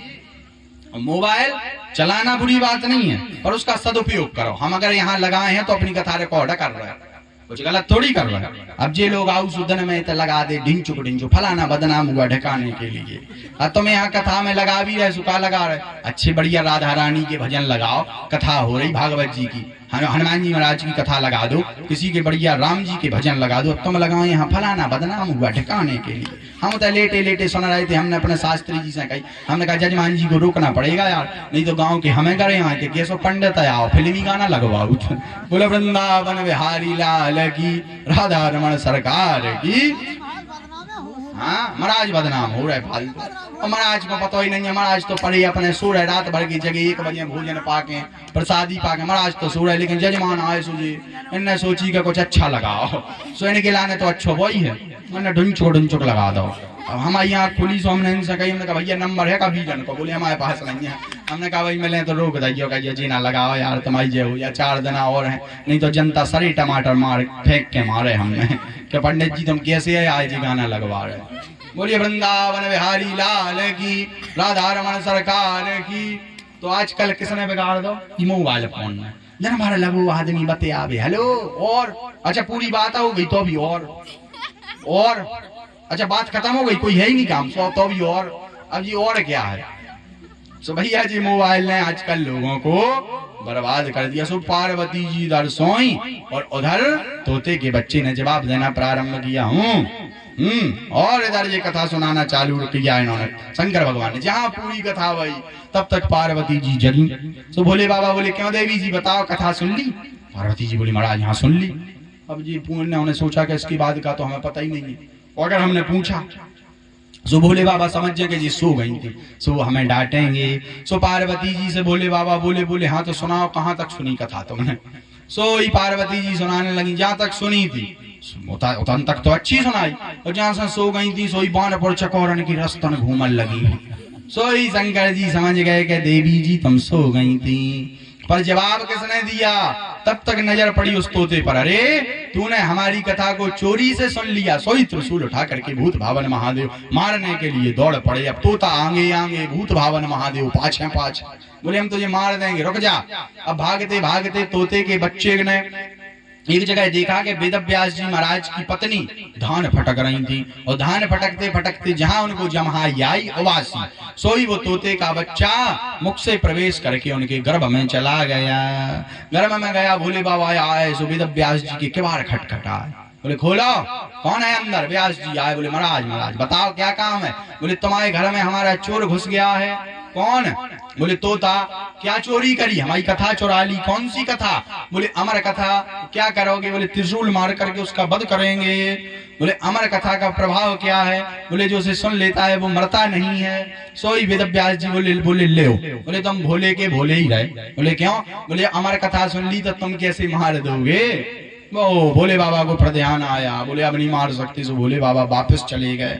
तो अलग अलग जगह कई प्रकार के मत आते हैं। एक जगह मत आता है कि 12 वर्ष तक सुखदेव जी महाराज वेद व्यास जी की पत्नी के गर्भ में रहे, और 12 वर्ष के बाद जब उनको बहुत तकलीफ होने लगी, सो वेद व्यास जी हाथ जोड़ के बोले भाई साहब जो को हो सो बाहर न करे आओ।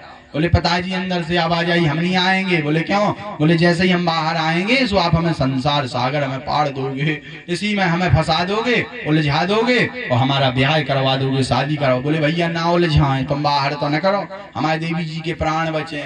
सोई सुखदेव जी महाराज बाहर आए, बाहर आते ही यही वो सुखदेव जी महाराज हैं जो अपना नरा लपेट करके जंगल में चले गए थे। यम प्रवजंतमनुपेतमपेत कृत्यम द्विपायनो ब्रकातर आजुहाव पुत्रेति तन्मयतया तर्वोपनेदुस तम सर्वभूत हृदयम मुनिमानतोष्मि। ये पुत्र पुत्र कहते दौड़ते रहे वेद व्यास जी, पर सुखदेव जी महाराज तो जंगल को चले गए। आज उन्हीं सुखदेव जी महाराज की याद वेद व्यास जी को आई। बोले कौन करेगा भागवत का प्रचार? सुखदेव करेगा। पर सुखदेव तो निराकार ब्रह्म की उपासना में लीन है, वो कहां से करेगा? सोई अपने शिष्यों को वेद व्यास जी ने बुलाया और भागवत जी के मीठे मीठे श्लोक सुना दिए, सिखा दिए। बोले जाओ यत्त तत्त सर्वत्र जाकर के भागवत जी के श्लोक गाओ। सो एक शिष्य ने जाकर के श्लोक गाया। जहाँ सुखदेव जी बैठे थे, निराकार ब्रह्म की उपासना कर रहे थे, वहीं एक शिष्य ने जाकर के श्लोक गाया। बरहा पीडम नटवर बपु कर्णियो कर्णिकारम बिभ्रदवासः कनक कपिशम वैजयंतीं च मालां रंध्रान वेणोरधर सुदया पूरयन् गोप वृंदई वृंदारण्यम सुपदरमणम प्राविशद गीत कीर्ति। ऐसे श्लोक में क्या है? बोले भगवान की सुंदरता है। बोले कोई सांवला है, सलोना है, घुंघरारी लटें जिसके मुख पर लटक रही हैं, कजरारी कजरारी अखियां हैं, श्वेत श्वेत दंतावली है, लाल लाल होष्ट है, वो मधुरता, सौम्यता, सहजता, सरलता, लावण्यता से परिपूर्ण ठाकुर गोविंद नंदनंदन। ऐसा लगता है जैसे करोड़ों मणियां चमक रही हों। उसका शरीर ऐसा चमकता है अभंग त्रिभंग लली के समान। में वृंदावन की तलहटी पर यमुना पुलनानीचा, यमुना के पुलन पर क्रीड़ा करता हुआ खड़ा हुआ है। जहाँ सुखदेव जी महाराज ने सुना अरे इतनी सुंदरता किसकी है, सोई तुरंत खड़े हो गए और पूछने के लिए आतुर है कि हम व्याकुल होकर के पूछें कि कौन है भैया जी, इतना सुंदर कौन है, किसका इतना सुंदर स्वरूप है। पर जहां पूछने के लिए जा रहे थे तब तक उन्हें ध्यान आया कि भले ही कोई कितना भी सुंदर हो, पर जब तक स्वभाव सुंदर ना हो तब तक उसकी सुंदरता किसी काम की। तुम्हारा चित्र बड़ा अच्छा हो पर चरित्र खराब हो, चित्र में तो तुम सुंदर हो पर चरित्र में खराब हो, तो सुंदरता किसी काम की नहीं है। भले ही तुम बदसूरत हो, सांवले हो, काले हो, बेकार हो, लेकिन तुम्हारा स्वभाव सुंदर है तो तुम्हारा रंग रोगन कोई नहीं देखेगा, तुम्हारी बाह्यिक सुंदरता पर कोई ध्यान नहीं देगा, आंतरिक सुंदरता पर सभी ध्यान देंगे। सुखदेव जी बोले बोले इस सुंदरता से क्या होता है जी, तो तन की सुंदरता है, मन सुंदर हो जब जाने। इतना कह के सोच करके बैठे ही रहे थे तब तक दूसरे शिष्य ने श्लोक गाया, अहो बकीयम स्तन कालकूटम जिघांसया पायदपशाद्वी लेभे गतम दात्रयुस्ताम ततोन्यम कंबादयालुम शरणं ब्रजेमा। इस श्लोक का अर्थ क्या है? बोले पूतना मौसी अपने स्तन पर कालकूट नामक विष लगा के भगवान को मारने आई, लेकिन भगवान ने उसे माता बना लिया और माता की गति प्रदान करी। अरे अच्छा तुम्हें कोई मारने आएगा तो तुम कहोगे मताई बाप बना, तुम्हें कोई मार भी आए सो तुम्हें वो एक गाय दे सो तुम 1000 दो, वो 1 लाख मारे सो तुम 50 मारो। लेकिन भगवान का स्वभाव कितना सुंदर है। बोले पूतना मौसी तो मारने आई भगवान को, लेकिन भगवान ने उसे माता जी की गति प्रदान कर दी। और भगवान से किसी ने पूछा, बोले आपने पूतना मौसी को माता क्यों बनाया? अरे बोले भैया भले ही वो मारने आई थी पर काम तो उसने माता जी वाला किया है, इसीलिए हमने उसे माता का दर्जा प्रदान किया। सोई सुखदेव जी छटपटा करके नेत्र खोल करके भागे। अरे स्वभाव भी सुंदर, स्वरूप भी सुंदर, कौन है भैया जी? सो जाकर के शिष्यों से पूछने लगे, बोले भैया और सुनाओ ना हमें श्लोक। अब बोले हमारे पास तो महाराज 2 ही श्लोक हैं, हमारे गुरु जी हैं उनके पास 18,000 श्लोकों की दिव्य संगता श्रीमद् भागवत है। और भागवत किसका पुराण है? हमारे नंदनंदन का पुराण, ठाकुर जी का पुराण है। बोले तुम्हारे गुरु जी कौन है? बोले श्री कृष्ण दौपायन वेद व्यास जी महाराज। अरे वो तो हमारे पिताजी हैं, सोई भगे सुखदेव जी। और जाकर के पिताजी के चरणों में लौट गए, बोले पिताजी जो 18,000 श्लोकों की दिव्य संगता आपने लिखी है वो हमें प्रदान करो। वेद व्यास जी प्रसन्न हो गए। बोले जो पुत्र जन्म लेते ही जंगल में भाग गया था, धन्य है भागवत की कथा, आज वही पुत्र भागवत की कृपा से हमारे पास वापस आ गया। बोले वृंदावन बिहारी लाल की। और दिव्य भागवत की संगता को सुखदेव जी को वेद व्यास जी ने सौंप दिया और बोले जाओ इसका प्रचार प्रसार करो।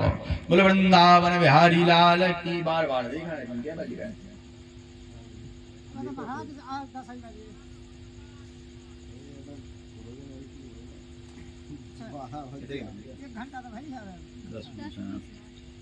बोलिए वृंदावन बिहारी लाल की। दिव्य भागवत की संगता को किसको सौंप दिया? सुखदेव जी महाराज को। सुखदेव जी कौन है? बोले परमहंस हैं। अच्छा परमहंस कौन है? इससे एक कथा याद आई, वो भी सुनो। एक बार एक सड़क पे एक महात्मा जी लेटे थे। अब लेटे थे तो संतों का तो बिस्तर जमीन होता है और तकिया हाथ होता है। सो बढ़िया हाथ की तकिया बना करके जमीन का बिस्तर समझ करके संत जी लेटे थे। अब लेटे लेटे संत लेटे थे, तभी थोड़ी देर बाद उन्होंने देखा कि राजा की सवारी आ रही। राजा बढ़िया रथ पे बैठा, मंत्री चल रहे, घोड़ा चल रहे, सैनिक चल रहे, सब लोग आ रहे थे। जी तो अपने लेटे मस्ती में, संत तो संत जी परम स्वतंत्र न सर पे कोई बढ़िया लेटे ना कोई फक्र नहीं, लेटे थे। तभी राजा ने खबर भिजवाई, बोले भैया जी संत लेटा है, कोई पगला लेटा क्या, इसको हटाओ। बोले इसको दिखाई नहीं देता है कि राजा साहब आ रहे हैं, हम उठ जाना चाहिए। एक सैनिक गया, ए बोले बाबा जी उठो। और बोले राजा साहब कह रहे हैं कि उनका रथ निकलना है, उठो। जैसे ही इतना कहा संत जी बोले बोले राजा साहब से कह दो कि अभी दुनिया का चक्रवर्ती सम्राट आराम फरमा रहा है। जैसे ही इतना कहा सो सैनिक ने वापस आकर मंत्री के कान में बताया। मंत्री बोला लगता है इसको मरना है। मंत्री वापस गए, बोले भैया उठ जाओ, तुम्हारी जय राखे भगवान।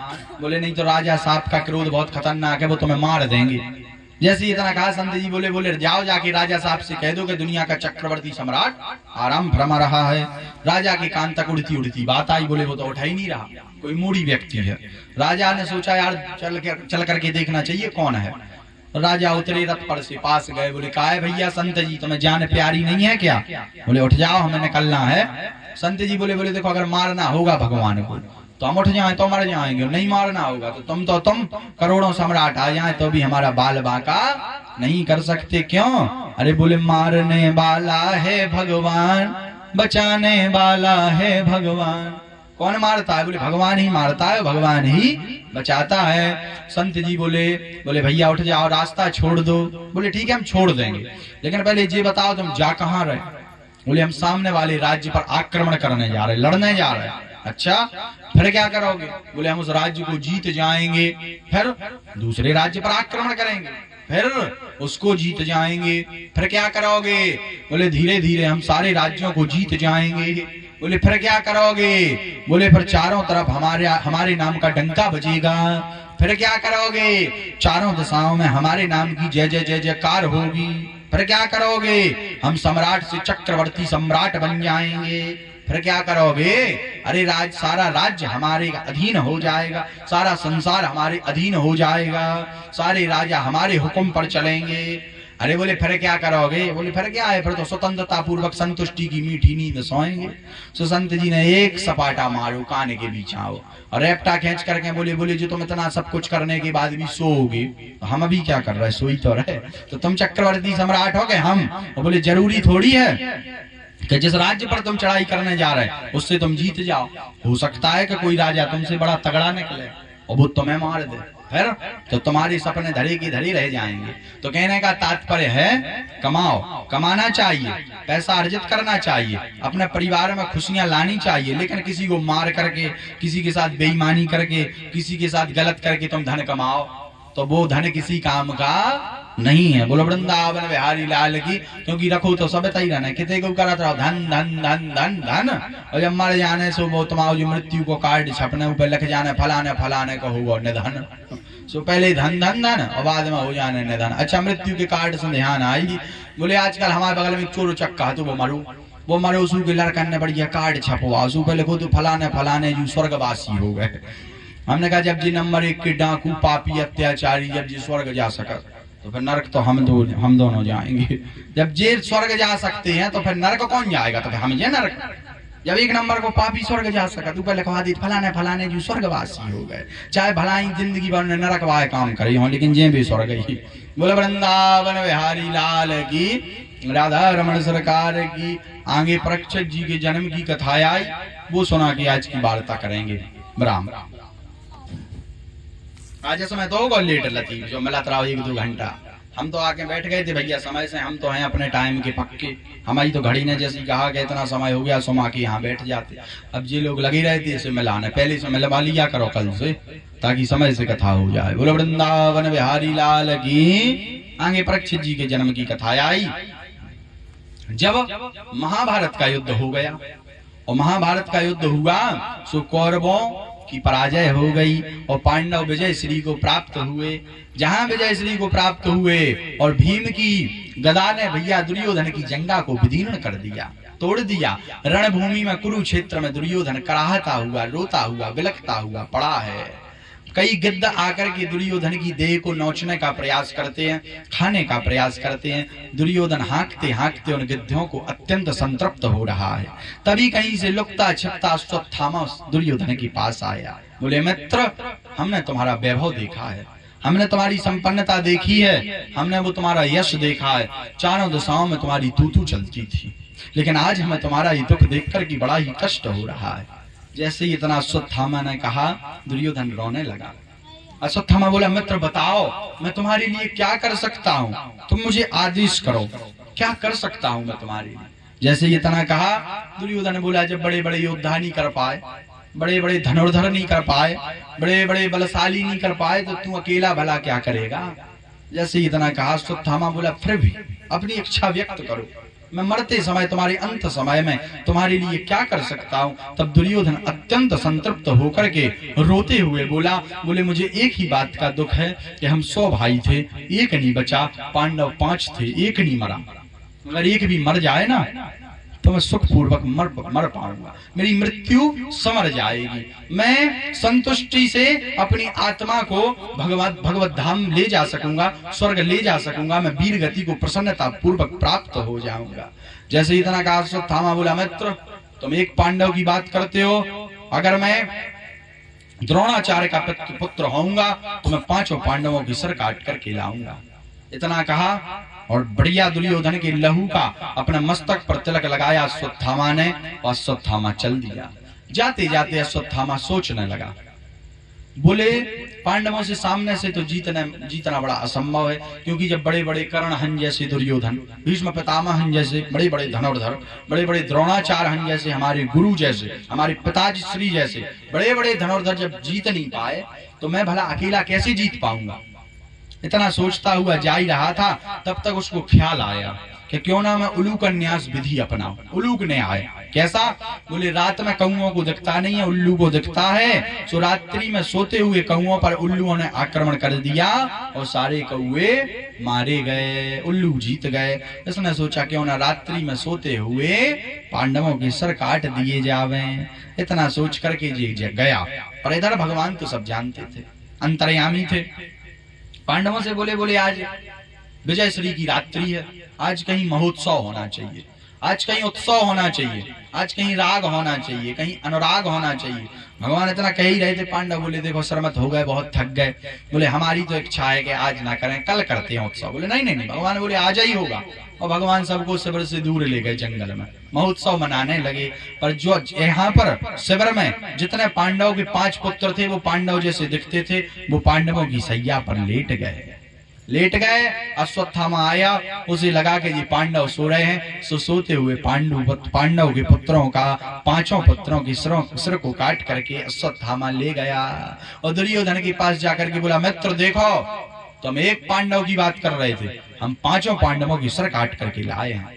दुर्योधन प्रसन्न हुआ थोड़ी देरी के लिए, लेकिन बोला पहले जरा उजेले में दिखाओ, मैं इनके मुख को देखना चाहता हूँ। जिन पांडवों ने हमारा विनाश कर दिया मैं उनके कटे हुए सिर को देखना चाहता हूँ। और जैसे उजेले में किया चिघाड़ पड़ा दुर्योधन। बोले अरे अश्वत्थामा ये पांडव नहीं है, ये पांडव जैसे दिखने वाले पांडवों के पुत्र हैं। अरे नन्हे सी शिशुओं ने तुम्हारा क्या बिगाड़ा था, हमारा क्या बिगाड़ा था, इन्हें मार करके अब तुमने हमारे कुल में पानी लेने वाला भी नहीं छोड़ा।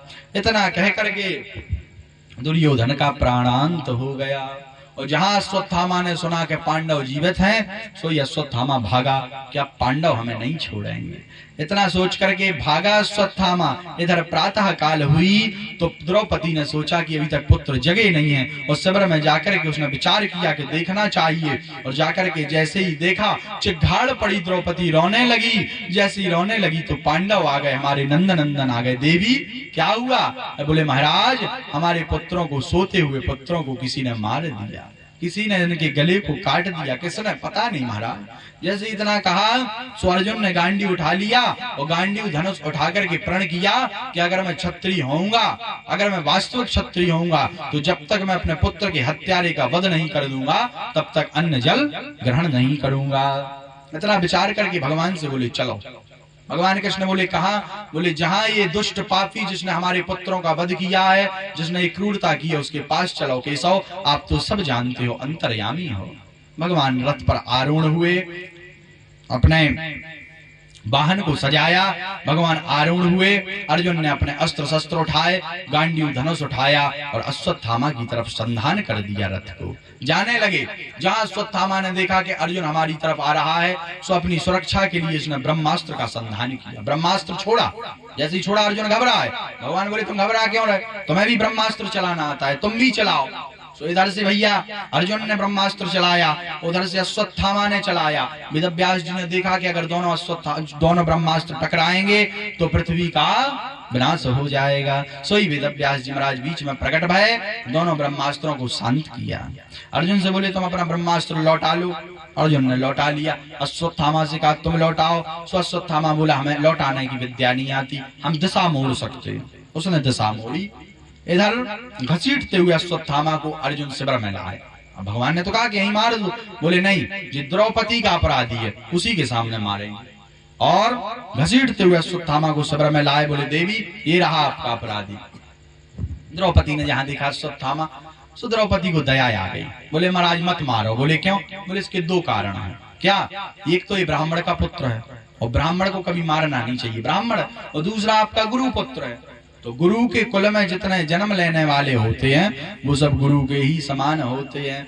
बोले महाराज दो कारण हैं, एक तो गुरु पुत्र है, दूसरा ब्राह्मण है, तो ब्राह्मण को मारना नहीं चाहिए। तब तक हमारे नंदन बोले भैया प्रतिज्ञा का क्या होगा, क्षत्रिय हो तुम, प्रतिज्ञा का क्या होगा। सो यहाँ जोड़ करके बोले अर्जुन, बोले महाराज तो हमें तो ज्ञान है नहीं, यहाँ पर ही बताओ। भगवान बोले ब्रह्म बंधुर न हंतव्य आतताई बधारण, बोले ब्राह्मण के बालक को मारना नहीं चाहिए और आतताई को छोड़ना नहीं चाहिए। सो अर्जुन मुस्कुरा दिए, बोले ले हो, जब बोले सो टेढ़ा ही बोले। बोले महाराज ये कुछ बताओ, मारे क्या छोड़े? अब बोले हम तो बता दिए, ब्राह्मण को मारना नहीं चाहिए, आतताई को छोड़ना नहीं चाहिए, अब तुम जानो। जैसे ही इतना कहा अर्जुन बोले महाराज हम भी आप ही के चेला हैं, गीता का ज्ञान भी हमने ही सुना है, आपने गीता में कहा है कि माननीय व्यक्ति का अपमान ही मृत्यु के समान होता है। सो मणि को निकाल लिया, जो मस्तक पर मणि थी अश्वत्थामा के, उसको निकाल करके धक्का दे करके शिविर से बाहर कर दिया, अपमान कर दिया। सो अश्वत्थामा ने क्या किया? बोले हम अपने अपमान का बदला लेने के लिए एक ही काम करेंगे कि पांडवों के पुत्र तो मारे गए, पर अभिमन्यु की पत्नी उत्तरा देवी, इनके गर्भ में अभी एक संतति पल रही है, सो हम उस ब्रह्मास्त्र का की दिशा मोड़ करके इनके गर्भ की तरफ कर देते हैं और उस पलने वाली गर्भ में संतति का वध कर देते हैं। जैसे इतना विचार किया और ब्रह्मास्त्र को उत्तरा देवी के गर्भ की तरफ मोड़ दिया। भगवान थोड़ी देर बाद जाने लगे। कुंती बुआ से कहा कि कुछ मांगो बुआ, तो कुंती माता ने दुख मांगा। क्यों मांगा?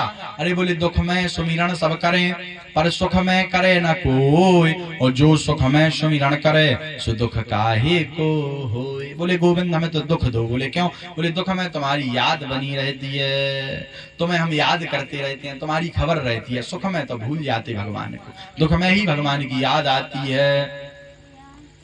कुंती बुआ ने दुख मांगा, भगवान जाने लगे।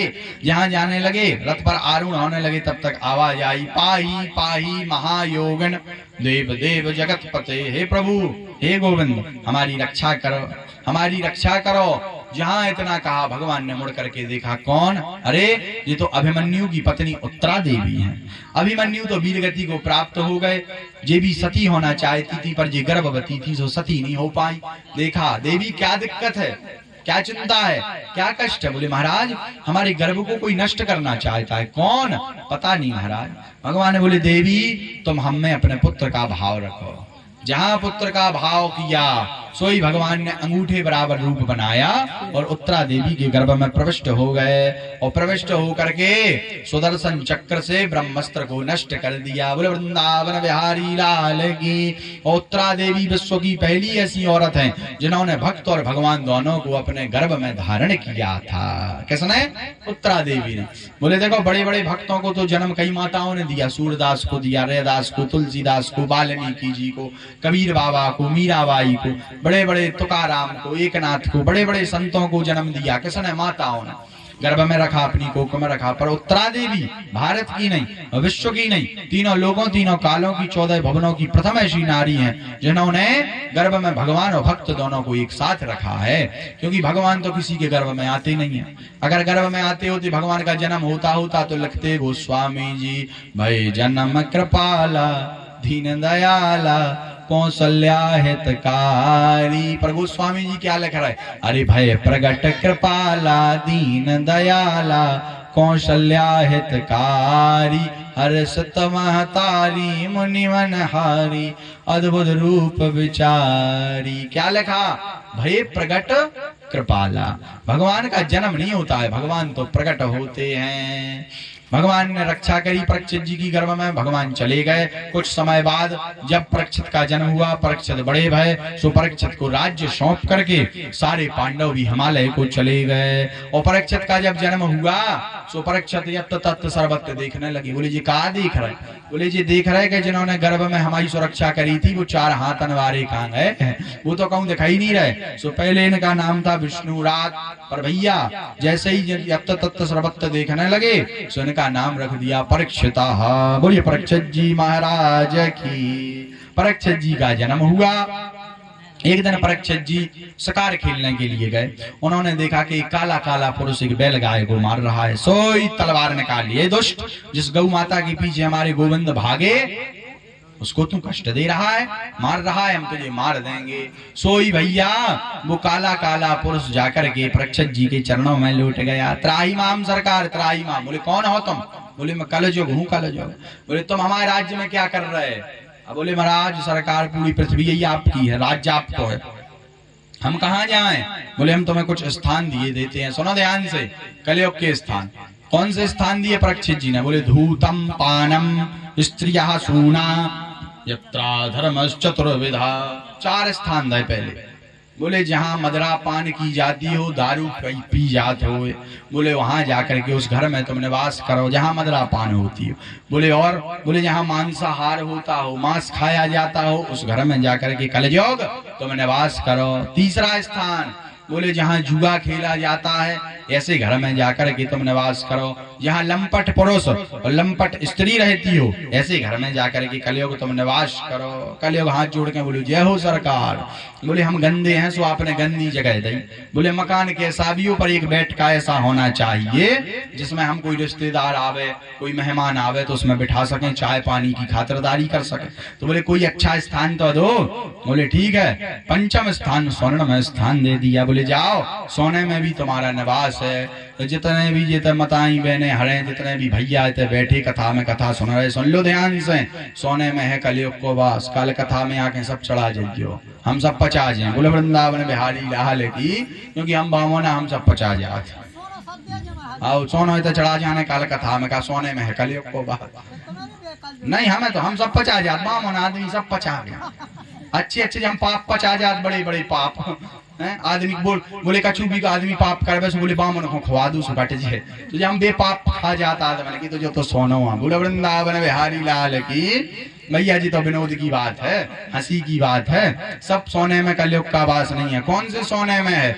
बोले जो चोरी का सोना हो, जो भाई के बंटवारे से बेईमानी करके रख लिया गया हो, जो हड़प का लूट का जो चोरी का सोना लूट का सोना हो, उस सोने में कलयुग का वास है। इसीलिए तो कहा जाता है कि सोना मिलना भी बेकार और सोना गिरना भी बेकार। बोले वृंदावन बिहारी लाल की। स्वर्ण में वास दिया। एक दिन जरासंध के समय का, जब पांडव जरासंध से युद्ध करने गए थे, सो युद्ध करके उसका जो भी सोना चांदी खजाना था उसको ले आए थे। उस जमाने का जरासंध का मुकुट परीक्षित जी ने धारण किया और धारण करके शिकार खेलने गए। सो भैया स्वर्ण में था कलयुग का वास। सुबह आकर के उस सोने के मुकुट में कलयुग बैठ गया, क्योंकि वो लूट का सोने का मुकुट था। और आकर के जैसे ही बैठा सो उनकी बुद्धि भ्रमित हो गई। शिकार खेलते खेलते एक जगह इनको प्यास लगी। इनको एक आश्रम दिखा। सो आश्रम वो समीक ऋषि का आश्रम था। समीक ऋषि जी तो समाजस्थ सहित परीक्षित जी गए। बोले बाबा प्यास लगी है, थोड़ा पानी दो। प्यास से ध्यान आई पीना। आज की लागन कर ली जी, कह रहा 11 बजे विवाह है कि आज की लागन कर लियो। लागन नहीं होती पहले। बोले वृंदावन बिहारी लाल की। भैया और बोले परीक्षित जी भैया प्यास लगी है, पानी दो। जैसे ही इतना कहा तो समीक ऋषि तो समाधस्थ थे। वास्तव में इन्हें कलयुग के प्रभाव से लगा के बात नहीं करो को भी, बात नहीं करना मत आई। बोले सुनो, इनको लगा के शायद जी ढोंगी है बाबा, नाटक कर रहा। सो इन्होंने एक मरा हुआ सांप लिया, समीक ऋषि के गले में डाल दिया। गले में डाल करके जी तो चले गए। पर समीक ऋषि के पुत्र श्रृंगी ऋषि को मालूम चला कि हमारे पिताजी का अपमान परीक्षित राजा ने किया है। सो हाथ में जल लेकर के श्राप दे दिया।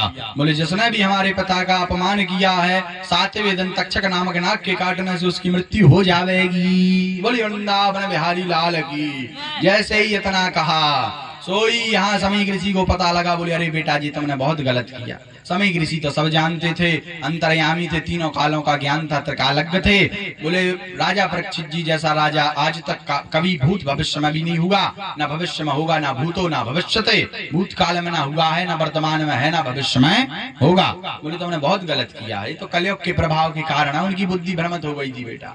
सब समझाया पर होता क्या, श्राप तो श्राप लग गया। श्राप लगा सो परीक्षित जी सब कुछ त्याग करके गंगा के किनारे आ गए, और गंगा के किनारे आए सो बड़े बड़े अमलात्मा विमलात्मा भी गंगा के किनारे आ गए। जैसे ही उन्हें पता लगा कि परीक्षित जी को श्राप लगा कि साथ में जी मर जाए, तो बड़े बड़े अमलात्मा विमलात्मा महात्माएं आए। परीक्षित जी ने आगे जो प्रश्न किए उनकी चर्चा और जो उत्तर दिए ऋषियों ने उसकी चर्चा हम कल करेंगे। आज की वाणी को विराम। आज हम भी बहुत जैसे घसीट रहे, हमें जाना। बोले वृंदावन बिहारी लाल की, क्योंकि रात के बज गए 11, सो गौ संसार सारा, अपन नहीं बचे बेचारा। अब कैसे हो कछु, चलो अरे से घसीट रहे कि हमारे पेट में चूहा तो छोड़ो, हाथी लौट रहे और बिलैया लौट रहे। भी कह रही महाराज उठो जी, कह रहे हमारे भैया भूख लगी उठ जा खा ले कछु, क्योंकि भगवान के दो मुख हैं, एक अग्नि में स्वाहा और दूसरी ब्राह्मण की आहा। अग्नि में करो स्वाहा, सोजे न संतुष्टि हो जात, और बामन बढ़िया खा के पेट पे हाथ फेर के कह दे आहा मजा आ गो, सो इनको पेट भर जात, न भोजन प्राप्त हो जात। बोले वृंदावन बिहारी लाल की। भगवान को प्रसन्न करने से सब जन मालपुआ रबड़ी बना बना हमन उनको खवाओ, चार देना हमन है। चलो भैया जय हो शास्त्री जी आपकी जय हो। भैया मोबाइल बंद कर दो, नहीं तो वो भरता ही है, और वो भरे सो की स्टोरेज भर दिए। अरे तू चल रहा हो तू